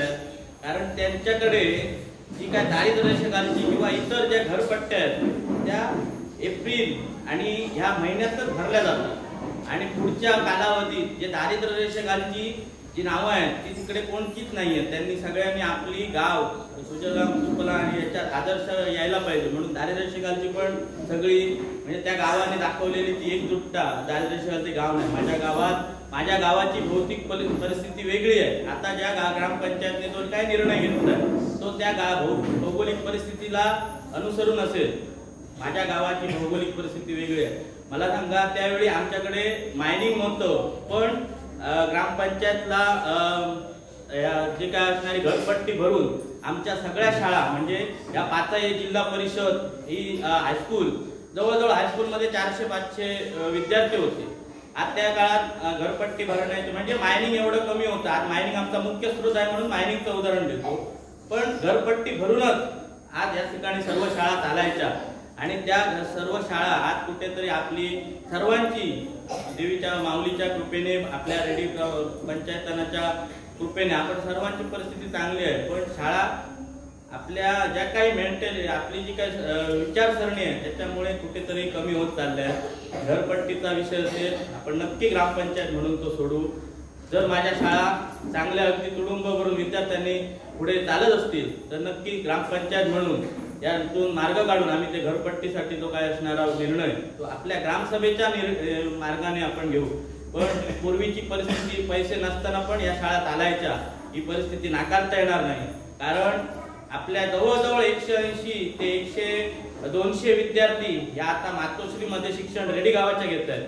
म्हणून तो पण आपण विचार केला पाहिजे. आपल्याकडे पैशाची रेडी गावात कमी नाही आहे. कारण आपल्याला 10 रुपये कमवता, कारण आम्ही एवढा मोठा बोर्ड लावला PMGP आणि CMAGP एकाही याने तो बोर्ड वाचून आपल्याला तो धंदा व्यवसाय करायचा आहे म्हणून पण पुढे कोणी उद्योजक आला नाही किंवा तो प्रयत्न केला नाही. आणि नंतर प्रशिक्षण घेतली सगळी व्यक्त तो कोण या व्यवसायानुसार पुढे सरत नाही. कारण रेडी गावाची मला वाईट परिस्थिती आहे का आपल्याला 10 रुपये नको आहे, दिवसाला 10 रुपये मिळतात ते नको, 100, 200, 300, 1000 रुपये पाहिजे एका खेपेला. ही आमच्या युवक वर्गाची परिस्थिती आहे सध्याची. त्याच्यामुळे या अशा नक्कीच ह्याच्यातनं कुठेतरी घरपट्टी किंवा इतर जे काय असेल त्याच्यातून रेडी ग्रामपंचायत आपल्या भौगोलिक गावाची परिस्थिती आमचे ग्रामपंचायतचे जे काय असणारे कर्मचारी यांचा कुठेतरी पगार त्या ग्रामपंचायतचा कुठेतरी असणारा कर्मचारी. कारण काही ग्रामपंचायतमध्ये 2च कर्मचारी असतात, 3च कर्मचारी असतात. आमच्या ग्रामपंचायतमध्ये जवळजवळ 10 ते 11 कर्मचारी आहेत आणि इतरही काही आपल्या दररोजच्या वेतनावरती म्हणजे जे काय काम करतात मजुरीवरती सुद्धा 2-3 कर्मचारी आमचे असतात जेव्हा पाण्याची लाईन लिकेज होते किंवा इतर जे काही असणाऱ्या गावातील बेनावळ असतील किंवा इतर जगापर्यंत ह्या जे काही समस्या असतील त्याच्यावरती पण आम्ही खर्च करतो. अशा तऱ्हेने जे काय असणाऱ्या समस्या लक्षात घेऊन कुठेतरी घरपट्टीचा निर्णय आणि घरपट्टीबाबत पण आम्ही जे काय असणारा निर्णय चांगला घेऊ. या शाळेसाठी ज्या काय शिक्षकांसाठी ज्या पटसंख्या आपण सर्वांनी या शाळेत इंग्रजी माध्यम आणि मराठी माध्यमात सांगितलं आहे. राहुल साहेब किंवा आपण सर्व बसणारे या शाळेतून मोठे झाला आणि शाळेतून मोठे जाऊन आपण या शाळेत आपण नावारूपाला आलेला, कारण सगळे आज इकडे सगळेच बसणारे चांगले अगदी नावारूपाला आलेले आहेत. कुठच्या राजकारणातून असू दे किंवा पदवी मिळवून असू दे किंवा इतर जे काही असणारे असू दे, आज या शाळेतनं जाऊन हायस्कूलमधनं आमचे भाऊ पण आज चांगले अगदी गोव्याच्या सिग्मा आणि यांच्या कंपनी GMच्या पोस्टला आहेत. म्हणजे मराठी मीडियम मधून मोठे जर शिकून आज ते पुढे गेले.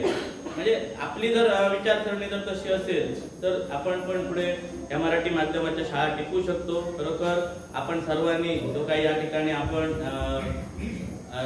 आपलं मनोगत प्रत्येकाने मांडलं. माजी विद्यार्थी म्हणून आपण सर्वजण या शाळा टिकवू अशी या ठिकाणी मी आशा बाळगतो. खरोखर अगदी चांगला उपक्रम आपल्या या शाळेने केला. या ठिकाणी आपण आम्हाला बोलवून आमचा मान सन्मान केला त्याबद्दल या शाळेचे आणि या शाळा व्यवस्थापन समितीचे सर्वांचे मी आभार मानतो. भविष्यात या सर्व गोष्टी आपण लक्षात धरून या शाळेसाठी नक्की प्रयत्न करूया आणि या शाळेसाठी हायस्कूलसाठी पण आपण प्रयत्न करूया. कारण हायस्कूलमध्ये 5वी ते 6वी 7वी 8वी 9वी 10वी असे 5-6 वर्ग होते. आज कुठेतरी ते कमी झाले आहेत. आमच्या रेडी गावातली काही शिरोड्याला पण जात आहेत. यांची थोडी कुठेतरी कमतरता आहे. आपण माजी विद्यार्थी मिळूनच एकत्र येऊन ती शाळा पण कुठेतरी टिकायला पाहिजे. याच्यासाठी प्रयत्न आपण या सर्वजण करून त्या शाळा टिकवण्याचा प्रयत्न करूया. कारण शिक्षणाशिवाय या जगात आता पर्याय राहिला नाही आणि तो आपण या ठिकाणी आपल्या मुलांचं भविष्य आता कुठेतरी आताच आम्ही सर्वांनी धरलं तर पुढे चांगला रेडी गावाचा विकास होईल असं या ठिकाणी वाटतं. आपण माजी विद्यार्थी म्हणून सर्वजण एकत्र आला. आपल्या माजी विद्यार्थ्यांमध्ये आपण पण इतरांना आपल्या मित्रमैत्रिणींना फोन करून मेळावा याच्याही पुढे चांगला उत्स्फूर्तपणे असा करावा अशी या ठिकाणी मी आपल्या सर्वांना सांगतो असं या ठिकाणी. आणि या ठिकाणी मान सन्मान दिल्याबद्दल मी शाळेचे आभार मानून माझे 2 शब्द संपवतो. धन्यवाद. जय हिंद. धन्यवाद भाई. या गावच्या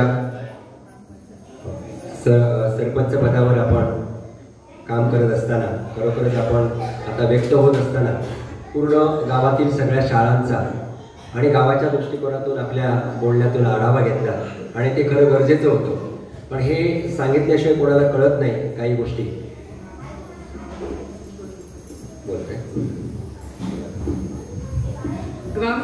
आमचे आदरणीय सरपंच हे आपल्या ग्रामपंचायतच्या माध्यमातून वेळोवेळी आम्ही जी मागणी करू ती प्रत्येक वेळी पूर्ण करण्याचा प्रयत्न करतात. आणि या शाळेला गेले 3 वर्ष क्रीडा साहित्य, स्वच्छता साहित्य आणि प्रयोग साहित्य आणि इंग्लिश स्पीकिंग सगळं साहित्य या ठिकाणी करून चांगल्या प्रकारे आमच्या शाळेच्या विद्यार्थ्यांच्या प्रगतीला त्यांनी हातभार लावलेला आहे. आणि कधीतरी आम्ही फोन केला शाळेत प्रमुख काम आहे तर एखाद्या नाव पुन्हा 5-10 मिनिटात त्याला पुन्हा लगेच रिटर्न कॉल येतो की बाई काय सुनावतं. त्यामुळे शाळेतली कोणतीही बाब असू दे ती आपल्या परीने अगदी 100% कशी काय पूर्ण करता येईल एखाद्या त्यांचा कल असतो. त्यामुळे मी या शाळेचे मुख्याध्यापक म्हणून त्यांचे आभार मानते. आणि या ठिकाणी जी टिकरिंग लॅब आहे त्याच्या अंतर्गत आमच्या या शाळेसाठी जवळजवळ 9 लाख रुपये मंजूर झाले दुरुस्तीसाठी.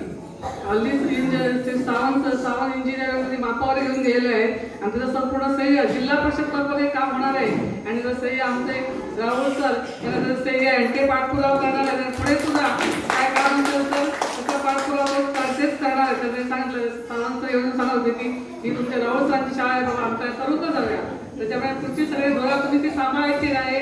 तशी आमची मार्चच्या अगोदर शाळेचं बाहेरून प्लॅस्टर आहे, या संपूर्ण फरशीकरण आहे, संपूर्ण खिडक्या नवीन बसवणार आहेत. तर तुम्ही याचा पाठपुरावा करायचा याची सगळी धुरा आम्ही तुमच्याकडे सोपवतो. आणि शाळेचं कोणतंही काम असतं ते सांगा की मला सांगा मी काय ते आमच्या जिल्हा परिषद मी पूर्ण करणार आहे आणि ते वेळोवेळी ते करतच आहे. आम्ही आपला या मेळाव्याच्या माध्यमातून केवळ फक्त आर्थिक तुमच्या देण्यासाठी हा मेळावा घेतलेला नाही. ते तुम्ही दरवेळी प्रत्येक वेळी आमची डिमांड पालक पूर्ण करत असतात. फक्त आर्थिक बाबीसाठी मेळावा घेतला नाही. आता आम्हालाही कळलं की ग्रुपवर जवळ 360 मेंबर आहेत पुन्हा मुंबईत तर तसं नाही म्हणत मी, निदान त्याच्यातले 50 लोक जर या ठिकाणी उपस्थित असले तरी मेळावा याच्यापेक्षाही चांगला झाला असता. पण तुम्हाला खात्री आहे की याच्या पुढचे मेळावे आम्ही याच्यापेक्षाही जास्त उपस्थित लोक राहून सक्सेस होतील.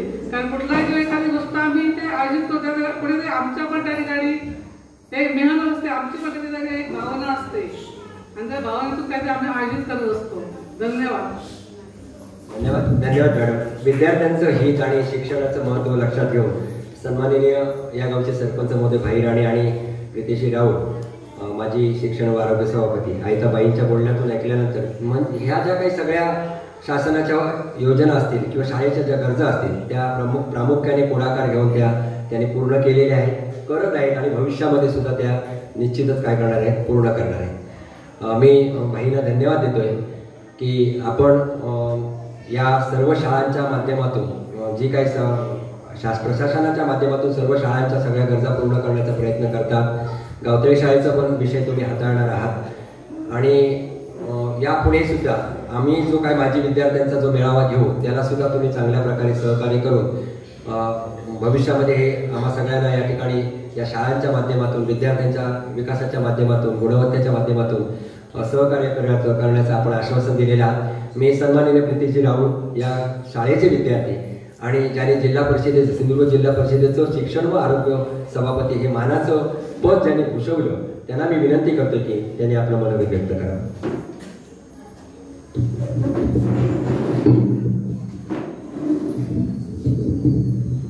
नमस्कार. आज या ठिकाणी आमच्या सेंट्रल प्रायमरी स्कूल शाळा नंबर 1 च्या या माजी विद्यार्थी स्नेहसंमेलनाने मेळावा या कार्यक्रमाच्या निमित्ताने व्यासपीठावर उपस्थित या माजी विद्यार्थी मेळाव्याचे अध्यक्ष आदरणीय दादा नाईक, आमचे मित्र आणि रेडी ग्रामपंचायतचे सरपंच आदरणीय रामसिंग उर्फ भाई राणे, आमचे मार्गदर्शक आणि ज्यांनी या शिक्षण क्षेत्रासाठी बरंचसं योगदान दिलं असे आमचे आदरणीय आजगावकर गुरुजी, या शाळा व्यवस्थापन समितीचे अध्यक्ष उपाध्यक्ष, सर्व व्यासपीठावर उपस्थित मान्यवर ग्रामपंचायत सदस्य, त्याचप्रमाणे या शाळेचे मुख्याध्यापक आणि या कार्यक्रमामध्ये सर्व उपस्थित असणारे माजी विद्यार्थी आणि मित्र, खरोखर या गोष्टीची खरी गरज होती. गेली 1 वर्षापासून मी हेच सांगण्याचा माझा एक उद्देश होता की जर आपण माजी विद्यार्थी किंवा सर्वजण एकत्र जर आलो तर नक्की याच्यातनं कुठेतरी आपल्या शाळेबद्दलची आपली भावना आणि शाळेबद्दलच्या गरजा निदान आपल्याकडे समोर तरी येतील आणि त्या सोडवण्याच्या दृष्टीने ते एक प्रयत्न सुद्धा केला जाईल. आणि योगायोगाने शासनाचंच परिपत्रक आलं आणि त्यानुसार मला वाटतं सगळी जिल्ह्यामध्येच अशा प्रकारचे मेळावे सुरू झाले आणि आज आपल्या या सेंट्रल प्रायमरी स्कूल चा सुद्धा आज माजी विद्यार्थ्यांचा मेळावा इथे संपन्न होत आहे. जरी आपली आज उपस्थिती कमी असली तरी एकच आज मनामध्ये एक शंका निर्माण होते आणि एक व्यथा लागते की आज माजी विद्यार्थी ठीक आहे, आज काही कारणामुळे येऊ शकले नाही, पण एक आज जर मला वाटते शाळेची पटसंख्या जवळपास 51 अशी आहे आणि या 51 विद्यार्थीपैकी या त्यांचे पालक किती आहेत या ठिकाणी उपस्थित, हा सुद्धा एक महत्वाचा भाग आहे. आम्ही तर म्हणतो 51 पैकी निदान 51 पालक या ठिकाणी तरी उपस्थित असले पाहिजे होते, कारण हा माजी विद्यार्थ्यांमध्ये किती सहभागी होतील काय होतील हा महत्वाचा भाग नाही, पण आपल्या ज्या मागण्या आहेत किंवा आपली शाळेबद्दलची आपली भावना किंवा आपल्या ज्या गरजा ह्याला एक निमित्त लागतं की अशा या माजी विद्यार्थी या मेळाव्यातनं कुठेतरी समस्यांना कुठेतरी अशा प्रश्नांना वाचा फुटत असतो. तर आज माजी विद्यार्थी आपले जे आजचे मुलं आहेत त्यांच्यात पालक पण या ठिकाणी खूप दिसत नाहीयेत. हा एक मनामध्ये लागलेली हुरहुर आहे. भविष्यामध्ये मी आपल्या मॅडमना सांगतो की यांना कंपल्सरी सांगा की या ठिकाणी असे कार्यक्रम असतील तर या कार्यक्रमामध्ये उपस्थिती दर्शवा.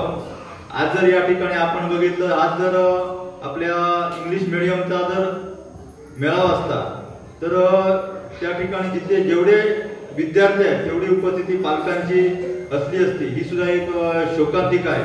त्याच्यामुळे आपल्या विद्यार्थ्यांच्या पालकांनी सुद्धा या ठिकाणी ही गोष्ट लक्षात घेणं गरजेचं आहे. कारण विद्यार्थी किंवा आपला मुलगा किंवा आपली मुलगी हा आपला एक खजिना आहे. म्हणजे आपल्या आयुष्याची पुढची तिजोरी आहे. आणि जर आपली तिजोरी वाचवायची असेल, आपल्याला सेव्हिंग करायचं असेल, आणि आज शिक्षणाला एवढं महत्व आहे, जी शिक्षणाची आजची गरज आहे, आज त्यावेळी 50-60% वगैरे मिळवताना खूप कठीण व्हायचं. 60-70 तर गोष्ट ती वेगळी होती. पण आता एका पॉईंटसाठी सुद्धा रस्सीखेच होते, चढावट लागते. म्हणजे बऱ्याच ठिकाणी आपण जेव्हा पेपरमध्ये वाचतो की 1 पॉईंटने दुसऱ्या क्रमांकाला आला, अर्ध्या पॉईंटने दुसऱ्या क्रमांकाला आला. तर आज शिक्षणाला खूप महत्व आलेलं आहे. आणि त्यावेळेचं जे शिक्षण होतं आणि आताच्या शिक्षणामध्ये खूप जमीन आसमानाचा फरक आहे. त्याच्यामुळे त्याच पद्धतीचं शिक्षण या ठिकाणी घेतलं पाहिजे.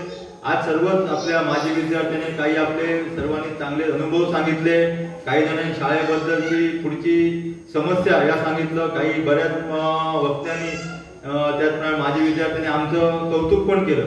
पण खरोखर हे कौतुक करण्यापेक्षा या शाळेचा मी एक माजी विद्यार्थी आहे आणि खरोखर आपल्या हातून काहीतरी व्हायला पाहिजे. कारण या शाळेचं आम्ही कुठेतरी देणे लागतो. या शाळेनेच आम्हाला आजपर्यंत या पदावरती किंवा एरडी गावातील सर्वांनीच आम्हाला आजपर्यंत या पदावरती नेऊन ठेवलं याची नक्कीच आम्हाला जाण आहे. आणि ह्या शाळेसाठी काय करता आलं पाहिजे याचा मी प्रामुख्याने पहिल्यापासून विचारत आहे. कारण आज आपण म्हणतो की मराठी शाळा वाचली पाहिजे, सर्वांनी मराठी शाळेकडे वळलं पाहिजे. हे करत असताना सुद्धा एक विचार मनामध्ये येतो, जर दुसरीकडे कुठेतरी शाळा चांगली असेल, शेवटी आपल्याला आपल्या मुलाला चांगलं शिक्षण देणं गरजेचं आहे. तर दुसरी बाजूबाजूची इंग्लिश मिडियमची शाळा आहे, त्यामुळे शाळेमध्ये विद्यार्थी कशाला जातात हे सुद्धा आम्ही आकलन केलं पाहिजे. फक्त आपला एक भावनिक मुद्दा, ठीक आहे, राजकारण्यांना आम्हाला सवय असते की भावनिक मुद्दा करायचा. म्हणजे ही माझी शाळा आहे, माझे विद्यार्थी म्हणजे या ठिकाणी मी वक्ता होतो की जर आपण मराठी आम्ही म्हणतो काय होतंय, तरी पण आजची जी काळाची गरज आहे त्यानुसार आपण बदललं पाहिजे. कारण अगोदर त्यावेळी होत होतं की आम्हाला शाळेमध्ये आणताना खूप कसरती व्हायचं, याचे सगळे अनुभव या ठिकाणी गुरुजींनी सांगितले. पण या शाळेने सुद्धा आम्हाला खूप काही दिलं. त्यावेळेचे असणारे आपले चव्हाण मॅडम असू देत किंवा बागलकर बाई असू दे, बांदेकर बाई असू दे, खरोखर मायेने आम्हाला शिकवलं. त्यामुळे आज या ठिकाणी आम्ही पोहोचलो. पण एक मुद्दा लक्षात येतो की जर दुसरीकडे जर चांगलं शिक्षण मिळतं तर आपण कोणावरती जास्त फोर्स करू शकत नाही. त्यासाठी आपली शाळा म्हणजे त्या पट्टीमध्ये आपण कुठेतरी एक पाऊल पुढे गेलं पाहिजे. आपल्याला त्या शाळेच्या भौतिक सुविधा किंवा त्या ठिकाणी चांगलं शिक्षण कसं घेतलं पाहिजे यासाठी आपण काहीतरी प्रयत्न केला पाहिजे. आणि आता हा माजी विद्यार्थी ह्या ह्याच्यातनं एक कुठेतरी शैक्षणिक प्रगतीची याची सुरुवात या ठिकाणी झालेली आहे असं मी मानतो. कारण या ठिकाणावरूनच जर आपल्याला आता आपण इंग्लिश मीडियम मध्ये बरेच जण जातो तर त्या ठिकाणी सुद्धा ज्या प्रत्येक बैठकीला प्रत्येक त्या ठिकाणी असणार ज्यावेळी पालक ज्यावेळी शिक्षक बोलवतात त्यावेळी पालकांची उपस्थिती असते. त्यांना असणारे मार्गदर्शन त्या ठिकाणी केलं जातं. आपला मुलगा कुठे कमी पडतो, त्याला काय गरज आहे किंवा त्याचे कुठचं क्षेत्र आहे, कुठच्या क्षेत्रामध्ये तो पुढे जातोय, तो खेळामध्ये किती नैपुण्य आहे, त्याच्यामध्ये सांस्कृतिक क्षेत्रामध्ये किती आहे, ते सुद्धा एक गोष्ट महत्वाची आहे. तर ही जर दुसऱ्या इंग्लिश मिडियमची जर कुठेतरी बैठक असली असती तर त्या ठिकाणी पालक हे कंपल्सरी येतात. आणि हे असे पालक या ठिकाणी आल्यामुळे आपल्या मुलाबद्दलची आपली जे काही समस्या आहे हे आपल्याला समजले या ठिकाणी जातात. त्यामुळे मी सर्व या पालकांना विनंती करतो की महिन्यातनं एकदा तरी ते आपल्या शाळेमध्ये जा.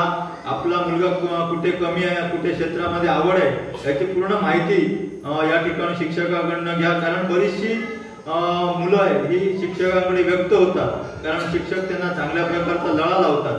कारण जे आपण आपल्याकडे काही बोलत नाही तर ती मुलं या आपल्या बाईंना किंवा गुरुजींना सांगतात. त्यामुळे ही एक महत्वाची गोष्ट आहे. त्याच्यामुळे मी गेल्या वर्षापासून मागे होतो की आपण सर्वजण मिळून एकत्र येऊया, आपल्या शाळेबद्दल आपली शाळा वाचवण्यासाठी काय करता येईल यासाठी आपण सर्वजण मिळून प्रयत्न करूया. आज या ठिकाणी समोरून सुद्धा काही प्रश्न या ठिकाणी आले मांजरेकरने पण या ठिकाणी सांगितलं की घरपट्टी कमी करा. सरपंचांना पण एक सल्ला दिलाय की म्हणजे बऱ्याच ठिकाणी झालेलं आहे की घरपट्टी कमी करा, नंतर मराठी शाळे आपल्या वाचतील, मराठी शाळेमध्ये मुलं घालतील. पण मित्र हो, ठीक आहे, घरपट्टी भरणं न भरणं हा मोठा भाग नाही आहे. पण जर आपली घरपट्टी, मी तर म्हणतो घरपट्टी भरून शाळेमध्ये पाठवण्यापेक्षा त्याऐवजी आपण ग्रामपंचायतीला अशी मागणी करूया की शाळेच्या भौतिक सुविधा किंवा इतर काय जे आपल्याला इतर शाळेमध्ये मिळत आणि आपल्या शाळेमध्ये मिळत नाही अशा गोष्टींचा आपण अभ्यास करूया. म्हणजे ज्या ठिकाणी असणाऱ्या आपल्या डिजिटल शाळा झाल्या तर डिजिटल शाळेमध्ये आजची परिस्थिती काय आहे, त्यानंतर आपल्या खेळाचं साहित्य किती आहे, आपल्याकडे पटसंख्येनुसार आपल्या भौतिक गार्डन वगैरे किती आहे, म्हणजे ज्या जेणेकरून मुलं शाळेमध्ये येतील. त्यासाठी आपण या ठिकाणी ग्रामपंचायत किंवा आपल्या जिल्हा परिषद किंवा आपले जे समाजसेवक असतील किंवा लोकप्रतिनिधी असतील यांच्या माध्यमातून जे काही करता येईल तर आपण तसं करूया. कारण घरपट्टी भरल्यानंतर मुलं शाळेमध्ये येतील पण त्यांच्या भौतिक सुविधाचा काय, हा पण एक मोठा प्रश्न या ठिकाणी निर्माण होतो. ठीक आहे, जर आपली विनंती आहे की त्यानुसार आता सरपंचाने या ठिकाणी सांगितलं की ग्रामसभेच्या मान्यतेने आपण पुढचा निर्णय काय तो घेऊया. पण माझी एक अशी विनंती आहे की आपल्या मुलाला जर आपण शिकवलं पाहिजे, आपण जे मेहनत करतो त्या आपल्या मेहनतीतून आपली मुलं शिकली पाहिजे. कारण त्यावेळी या आपल्या शासनाच्या आपल्या शाळेतनं त्यावेळी काहीच मिळत नव्हतं. तर आज आपल्याकडे सर्व सुविधा या ठिकाणी मुलांना गणवेश दिले जातात, पाठ्यपुस्तके दिली जातात आणि सर्व ज्या काही ज्यांना गरज असेल त्याप्रमाणे सर्वजण या ठिकाणी शासन या ठिकाणी पुरवतं. भविष्यामध्ये सुद्धा जे काही आपल्या भौतिक सुविधा असतील त्या वाढवण्यासाठी आपण सर्वजण मिळून या ठिकाणी प्रयत्न करूया. गेल्या वर्षी सुद्धा आम्ही इंग्लिश स्पीकिंग कोर्स या ठिकाणी चालू केला होता आणि आज परत सुद्धा एकदा बाईने सांगतो तर की या इंग्लिश स्पीकिंग ह्या वर्षी सुद्धा कसा चालू राहील त्यासाठी तुम्ही मला सांगा, जेणेकरून माझ्याकडनं जेवढं काही होईल ते मी नक्कीच करणार. जो कोण शिक्षक गेल्या वर्षी शिकवलेला होता तर त्या शिक्षकांना पण तुम्ही जरा पुन्हा एकदा विनंती करा, त्याचे जे काही चार्जेस असतील ते मी माझ्याकडनं या ठिकाणी देण्याचा प्रयत्न करतो. पण आपल्या शाळेची दर्जा या ठिकाणी सुधारला पाहिजे. यासाठी पुढचा जो मेळावा होईल त्यामध्ये हेच विचार, जी काही कार्यक्रमाची रूपरेषा आहे त्याच्यामध्ये आपलं सांस्कृतिक असेल किंवा जे खेळ असतील किंवा काय हे आपण सर्व करूया. पण त्याबरोबर सुद्धा शाळेला आज काय गरज आहे, आपल्या विद्यार्थ्यांना काय गरज आहे याचं कुठेतरी आपण अभ्यास करूया. आणि त्या दृष्टीने हे आज जो झालेलं हे पहिलं पाऊल आहे. भविष्यामध्ये उत्तरोत्तर या शाळेची प्रगती तुमच्या आमच्या हातून होऊ दे अशी देवी माऊली चरणी आम्ही प्रार्थना करतो. भविष्यामध्ये जिल्ह्यामध्ये आपली शाळा जशी मगाशी सांगितलं अमित नाईकने की पडतेवाडी शाळा ही आपली कुडाळमध्ये एक मराठी माध्यमाची शाळा आहे. पण त्या ठिकाणी सुद्धा दर्जेदार शिक्षणाबरोबर सुद्धा भौतिक सुविधा त्या ठिकाणी दिल्या जातात. आणि आता सुद्धा काही बऱ्याच ठिकाणच्या मला वाटतं 1400च्या आसपास 1445 अशा शाळा आपल्या जिल्हा परिषदच्या आपल्या जिल्ह्यामध्ये आहेत. त्यापैकी 100-200 तर शाळा बंद होण्याच्याच मार्गावरती आहेत. कारण 1-2 पटसंख्या या ठिकाणी त्या ठिकाणी आहे. पण 1-2 पटसंख्या घेऊन पण करणार काय, ज्यावेळी आम्ही त्यावेळी शाळेमध्ये असायचो तर त्यावेळी 50-50 मुलं एका वर्गामध्ये असायची. ठीक आहे, शासनाचं धोरण पण एक आहे की हम दो हमारे दो. पण हे पण आहे की जर आपण सर्वजण एकत्र आलो, मुलं जर एकत्र आली तरच त्यांना एक खेळाबद्दलची भावना निर्माण होते. चांगले सांघिक खेळ या ठिकाणी केले जातात. पण आता आपलं हे जगत फक्त आपलं मोबाईलवरती गेम खेळणं किंवा मोबाईलमध्ये किंवा इतर मैदानी खेळ बरेचसे या ठिकाणी कमी झालेले आहेत. तर मैदानी खेळ आपल्याला कसे आपल्या विद्यार्थ्यांना देता येईल या दृष्टीने आपण प्रयत्न करूया. या ठिकाणी असणारं आपलं जे गार्डन आहे त्यामध्ये आपल्या मुलांना खेळण्यासाठी काय करता येईल त्यासाठी आपण प्रयत्न करूया. आणि भविष्यामध्ये सर्वजण मिळून एकत्र येऊन आपल्या शाळेसाठी काय काय गरज आहे याचं कुठेतरी आपण अभ्यास करूया. आणि त्या दृष्टीने आपली शाळा पूर्ण जिल्ह्यामध्ये जशी पडतेवाडी शाळेचं नाव या ठिकाणी आपण घेतो तशाच भविष्यामध्ये सुद्धा आपल्या सेंट्रल प्रायमरी स्कूल शाळा नंबर 1 हे आपल्या शाळेचं नाव कुठेतरी जिल्ह्यामध्ये आदराने घेतलं पाहिजे. याचा आपण सर्वजण मिळून या ठिकाणी प्रयत्न करूया. आणि आजच्या या कार्यक्रमाला सर्वजण आपण उपस्थिती दर्शवलात आणि खूप बरं वाटतं. शाळेबद्दल आज या ठिकाणी चांगले आपले जुन्या आठवणींना उजाळा मिळाला, कारण आपली शाळा आहे ही खूप जुनी आहे, जवळपास 100 वर्षापेक्षा अगोदरची ही इमारत आहे. पण ही इमारत अजूनही बघितलं की एक स्लॅबची इमारत आणि ही आताची इमारत यामध्ये सुद्धा ह्या शाळेमध्ये जेवढा आपल्याला हे येतो एक चांगलं वातावरण वाटतं ते आपल्याला स्लॅबच्या शाळेमध्ये मिळणार नाही. कारण आपली जुनी घरं बघितलं तर ती 100 वर्षाची अजूनही तशीच टिकून आहे. पण आज स्लॅबच्या ज्या इमारती आहेत त्या बाजूच्या शाळेत जर बघितलं तर स्लॅब लीक होणं काय होणं म्हणजे आपल्याला एक हे पण म्हणून माझी सुद्धा त्यावेळी एक इच्छा होती की आपली जी शाळा आहे तर ही शाळा जी पहिली आहे तशीच या ठिकाणी राहायला पाहिजे. त्या शाळेचं निर्लेखन केलं आणि कुठेतरी स्लॅबची इमारत बांधली, ठीक आहे, दिसायला चांगलं दिसतं, पण एक शाळेचा एक जो लुक असतो किंवा शाळेचं जे आपण जे या शाळेमध्ये आपण शिक्षण घेतलं आणि माझी शाळा ही जी आवड या ठिकाणी निर्माण होते त्या तसं काही होत नाही. पण इतर त्यामध्ये शाळेमध्ये दर्जेदार शिक्षण, त्या शिक्षणाबरोबर असणारे इतर सांघिक खेळ, इतर आपल्या ज्या प्रयोगशाळा किंवा जे विद्यार्थ्यांना जे पाहिजे ते माझ्या या शाळेतनं मिळायला पाहिजे. कारण या शाळेने आम्हाला खूप काही दिलेलं आहे, या शाळेचं आपण कुठेतरी देणं लागतो. याचा विचार आज आपण या निघण्यापासून सर्वजणांनी मनामध्ये घेऊया आणि पुढच्या दृष्टीने तशी वाटचाल करूया. तुमच्यामध्ये जे काही तुम्हाला वाटते ते आमच्यापर्यंत पोहोचवा ग्रामपंचायतला, कारण ग्रामपंचायतने आतापर्यंत नेहमीच सहकार्य आपल्या सर्व शाळांना केलेलं आहे. लोकप्रतिनिधी सुद्धा आपल्यापर्यंत जे काही करता येईल ते आपण सर्वजण करूया. आणि आजच्या या कार्यक्रमाला मला या ठिकाणी बोलवला, माझा मानसन्मान केला, त्याबद्दल सर्वांचे मी आभार मानतो. आणि याची पुढची धुरा शाळेबद्दलच्या जे काही असतील ते आजगावकर गुरुजी आणि त्याचप्रमाणे आपले अध्यक्ष दादा नाईक यांनी आपण पुढे सराव आम्ही नक्कीच त्यांच्या खांद्याला खांदा लावून ही शाळा ज्या गरजा पूर्ण करण्यासाठी आपण सर्वजण मी स्वतः तुमच्या सोबत राहून करण्यासाठी तुम्हाला या ठिकाणी आश्वासन देतो आणि इथेच थांबतो. जय हिंद, जय महाराष्ट्र. धन्यवाद सन्माननीय प्रीतीजी राऊत. आपण अगदी हा मेळावा व्हावा ही तुमची इच्छा होती, गेल्या वर्षीपासून तुम्ही प्रयत्न करत होता आणि अखेर एका परिपत्रकानुसार आजच्या ठिकाणी हा काही गडबडीत का असेना पण हा मेळावा या ठिकाणी संपन्न होत आहे. तो अखेरच्या टप्प्यामध्ये आहे की मगापासून आपण म्हणतो की मराठी माध्यमातलं शिक्षण आणि मराठी शाळेमध्ये घ्यावं. आता हे जिवंत उदाहरण आहे, कारण मराठी शाळेमधनं घेतलेलं शिक्षण घेतलेला सरपंच होऊ शकतो, जिल्हा परिषदेचा सभापती होऊ शकतो. आणि मला वाटतं शाळेमध्ये प्रितेश किती बोलत होतं माहिती नाही त्यावेळी, पण आज मात्र त्याची बऱ्यापैकी बोलण्याची तयारी आहे. त्यामुळे खरंच धन्यवाद. आता खूप उशीर झाला, तुमच्या बोलण्यावर मला खूप बोलावंसं वाटतंय, कारण पूर्णपणे तुम्ही आढावा घेतला, एक खंत तुम्ही व्यक्त केला ते 100% बरोबर. ज्या विद्यार्थ्यांसाठी ज्यांच्या भवितव्यासाठी आज आम्ही जमतो आहोत त्या 51 विद्यार्थ्यांचे पालक जर 25 जरी नसतील तर मग आम्ही एकत्र येऊन काय उपयोगाचं आहे. ही खंत 100% बरोबर आहे. हे त्यांच्यासाठी आहे, मग की कोणी असू देते. आज 50 असतील, उद्या कदाचित ते 45 असतील किंवा 65 असतील, तर त्यांनी सुद्धा तेवढ्या तळमळीने आणि आदराने काळजीपोटी सुद्धा या ठिकाणी सहभागी झालं पाहिजे होतं. ठीक आहे, पुढे होतील अशी अपेक्षा करूया. आणि या ठिकाणी बराच वेळ झाला, अतिशय सुंदर अशा प्रकारचा घाई गडबडीत जरी मॅडमने हा मेळावा तुम्ही घेतला तरी तुमचं जवळजवळ 99% सक्सेस झालेलं आहे.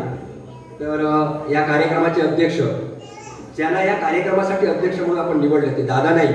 तुम्हाला सगळ्यांना माहिती आहे माईकवर दादांना कधीही बोलण्याची सवय नाही. त्यांच्या पुढ्यात बसतात ना 2 नाही 3 तास बोलतील, तुम्हाला तुमच्याशी चर्चा करतील. पण आज मगापासून तुम्ही आम्ही सगळे जे काही या ठिकाणी बडबडलो ते त्यांनी सगळं ऐकलेलं आहे आणि त्यामुळे कुठेतरी धीर जपलेला आहे आणि म्हणून या ठिकाणी 2 शब्द व्यक्त करण्यासाठी निश्चितच आलेले आहे.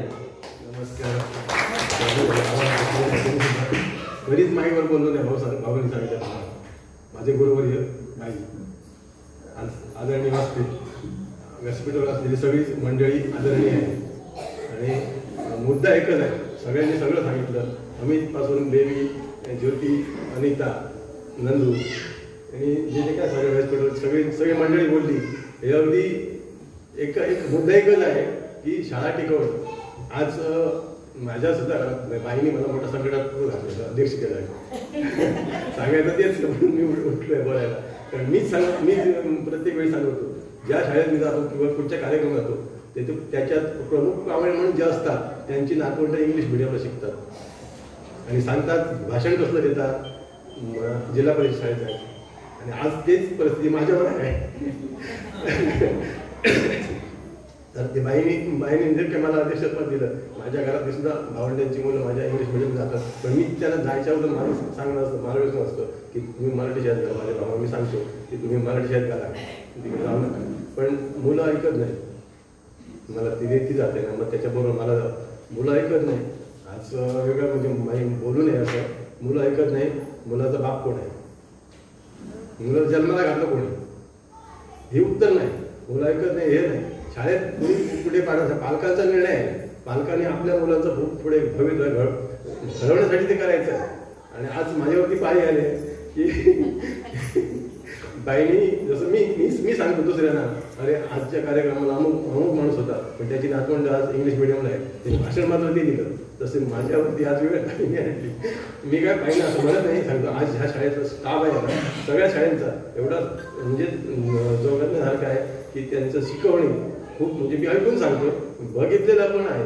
आता माझ्या ह्याच्यात भाऊने राणेगुरुजींचं वगैरे सगळ्यांच्या पट्टेकर म्हणून होते, सोनसुरकर होते, माझ्या काकीचे चुलते होते, खूप वेगळे होते हेडमास्टर. त्याच्यानंतर बरीच नावं आहेत माझ्याकडे घेण्यासाठी. ते गुरुजींनी राणेगुरुजी सांगायचं तर तसेच आहे की काहीतरी ते मारायचे जास्त नाही होते, पण समजायचं आणि भांडण केलं त्याची कुस्ती लावायची आणि ती कुस्ती धरून त्याला हा बरं झालं असं तसं मार तसं मार, ती त्याला शिक्षा होती. ही जे काय होते खूप किस्से सांगायचे आहेत. आता वेळ खूप नाही बोलायचं, शाळेत होतं तो खूपच होतं. पण थोडक्यातच मी सांगतो की मुद्दा एकच आहे, शाळा टिकवणं. आता इंग्लिश मिडियमला आणखी एक सांगतो, मराठी माणूस आहोत तर इंग्लिश मिडियममध्ये जाणारी मुलं आणि मराठी शाळेत एकच गाडी घालतात, तेच गाडी घालतात घरी. तुम्ही असं म्हणू नका म्हणजे मी हे असं बोलतो काय फरक नाही. उलट मी जर माझ्या पुतणे किंवा काय बोलले तर त्यांना विचारतो, इकडे कुठच्या शाळेत शिकतोस, कोण बाई आहे, आता जर जाऊया बस कपडे कर जाऊया, मी शाळेत तुम्हाला हेच शिकवलं काय. मी पुढच्या शाळेत असतो मी विचारतो बरे आणि मग माझं काय पुढचं आहे मी माझं काम करतो, त्याला ते सोडत नाही. कारण शिस्त आणि ही जशी शाळेत शिक्षकाने लावे तसे पालकांनी पण लावावे लागते आणि ते असायला हवे. आज माझे गुरुवरी म्हणतो की काही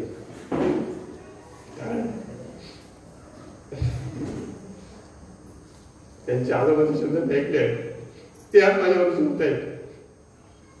थोडं भाव होत आहे तसं काय नाही, पण ते आजोबाचे काय बोलायचे, मी माझ्या काकाबरोबर त्यांच्याकडे जायचो देवस्थानच्या विषयात असं, पण त्यांचे जे शब्द ते आज मला रुचले म्हणून मी इथे आलो. बाकी काय नाही बोलायचं, ते बोलून जात आहे आणखी बोलायचं खूप होतं सांगतो. पण आता काय रावजी माझे बोलले आहेत, प्रितेश बोलले आहेत, सगळे बोलले आहेत. भाऊने सांगितल्याप्रमाणे जो माणूस या शाळेत जिल्हा परिषद सभापती होऊ शकतो, सरपंच होऊ शकतो, डॉक्टर वकील हे होऊ शकतात, तर मग इंग्लिश मिडियमला पाठवायची काय गरज आहे. पण शासनाचं वेगळं आहे ना, नियम आपणच करायचे आणि आपणच मोडायचे, कशाला त्यांची ती वेगळी करते राजकारण आम्हाला नको. धन्यवाद.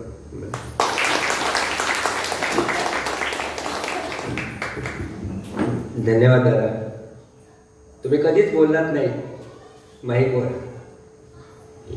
पण पहिलेच बोललात पण सगळ्यांच्या लक्षात राहिला. वस्तुस्थिती खरी सांगितली आणि माझ्याबरोबर बऱ्याच वेळा चर्चा करताना सुद्धा म्हटलं होतं असं आमच्या मराठी शाळेचा आणि इंग्रजी शाळेचा विषय येतो आणि असा कार्यक्रम झाल्यानंतर हे बोलले ते मला असं बऱ्याच वेळा सांगायचं, आपली मुलं घालतात इंग्लिश शाळेमध्ये आणि हे आपलं सगळं भाषण ठोकतात. आणि खरीच आज परिस्थिती त्यांच्यावर आली. मला वाटतं इथे बसेपर्यंत आणि हे सगळं ऐकेपर्यंत त्यावेळी कळलं, लक्षात आलं नव्हतं, कळलं काय, पण नंतर हे लक्षात आलं की आणि त्यांनी प्रामाणिकपणे ते कबूल केलं आणि व्यक्त झाले. आणि आम्ही मगापासून अगदी 4 वाजल्यापासून जे काय बोलतो आहोत सगळेच जण या एका विषयाला धरून, आणि तोच विषय अगदी शेवटी म्हणजे असा तो मुद्दा पण भावने केलेला नाहीच आहे, तो सहज अगदी मनापासून अगदी हृदयापासून आलेला तो विषय उमाळा. त्यामुळे खरंच हे ऐकायला कोण आहोत? आज जे मराठीबद्दल आदर करतो आहोत हीच मंडळी सभागृहामध्ये आहे. हे कोणी ऐकलं पाहिजे? ज्यांचा आज या गोष्टीकडे दुर्लक्ष होतोय, मराठीकडे, मराठी शाळांकडे, त्यांनी त्यांच्यापर्यंत हे विचार पोचले पाहिजेत आणि निश्चित आज ते पोचणार आहेत. आणि त्याच्यासाठी आमचा भाई आहे, युट्यूब भाई, त्यांच्या माध्यमातून हे पोचणारे भाई. हे सगळे विचार तुझ्या त्या वेळेमध्ये, टायमिंगमध्ये कसं बसवायचं तिचं बसव. आणि आमचं या उपस्थित सभागृहातील व्यासपीठावर मान्यवर असलेल्यांपैकी आणि सभागृहामध्ये जेवढे काय व्यक्त झाले त्यांचे विचार रेडी गावातल्या तळागाळातल्या सगळ्या पालकांपर्यंत जाऊ देत. धन्यवाद. बराच वेळ झाला, आपण आभाराकडे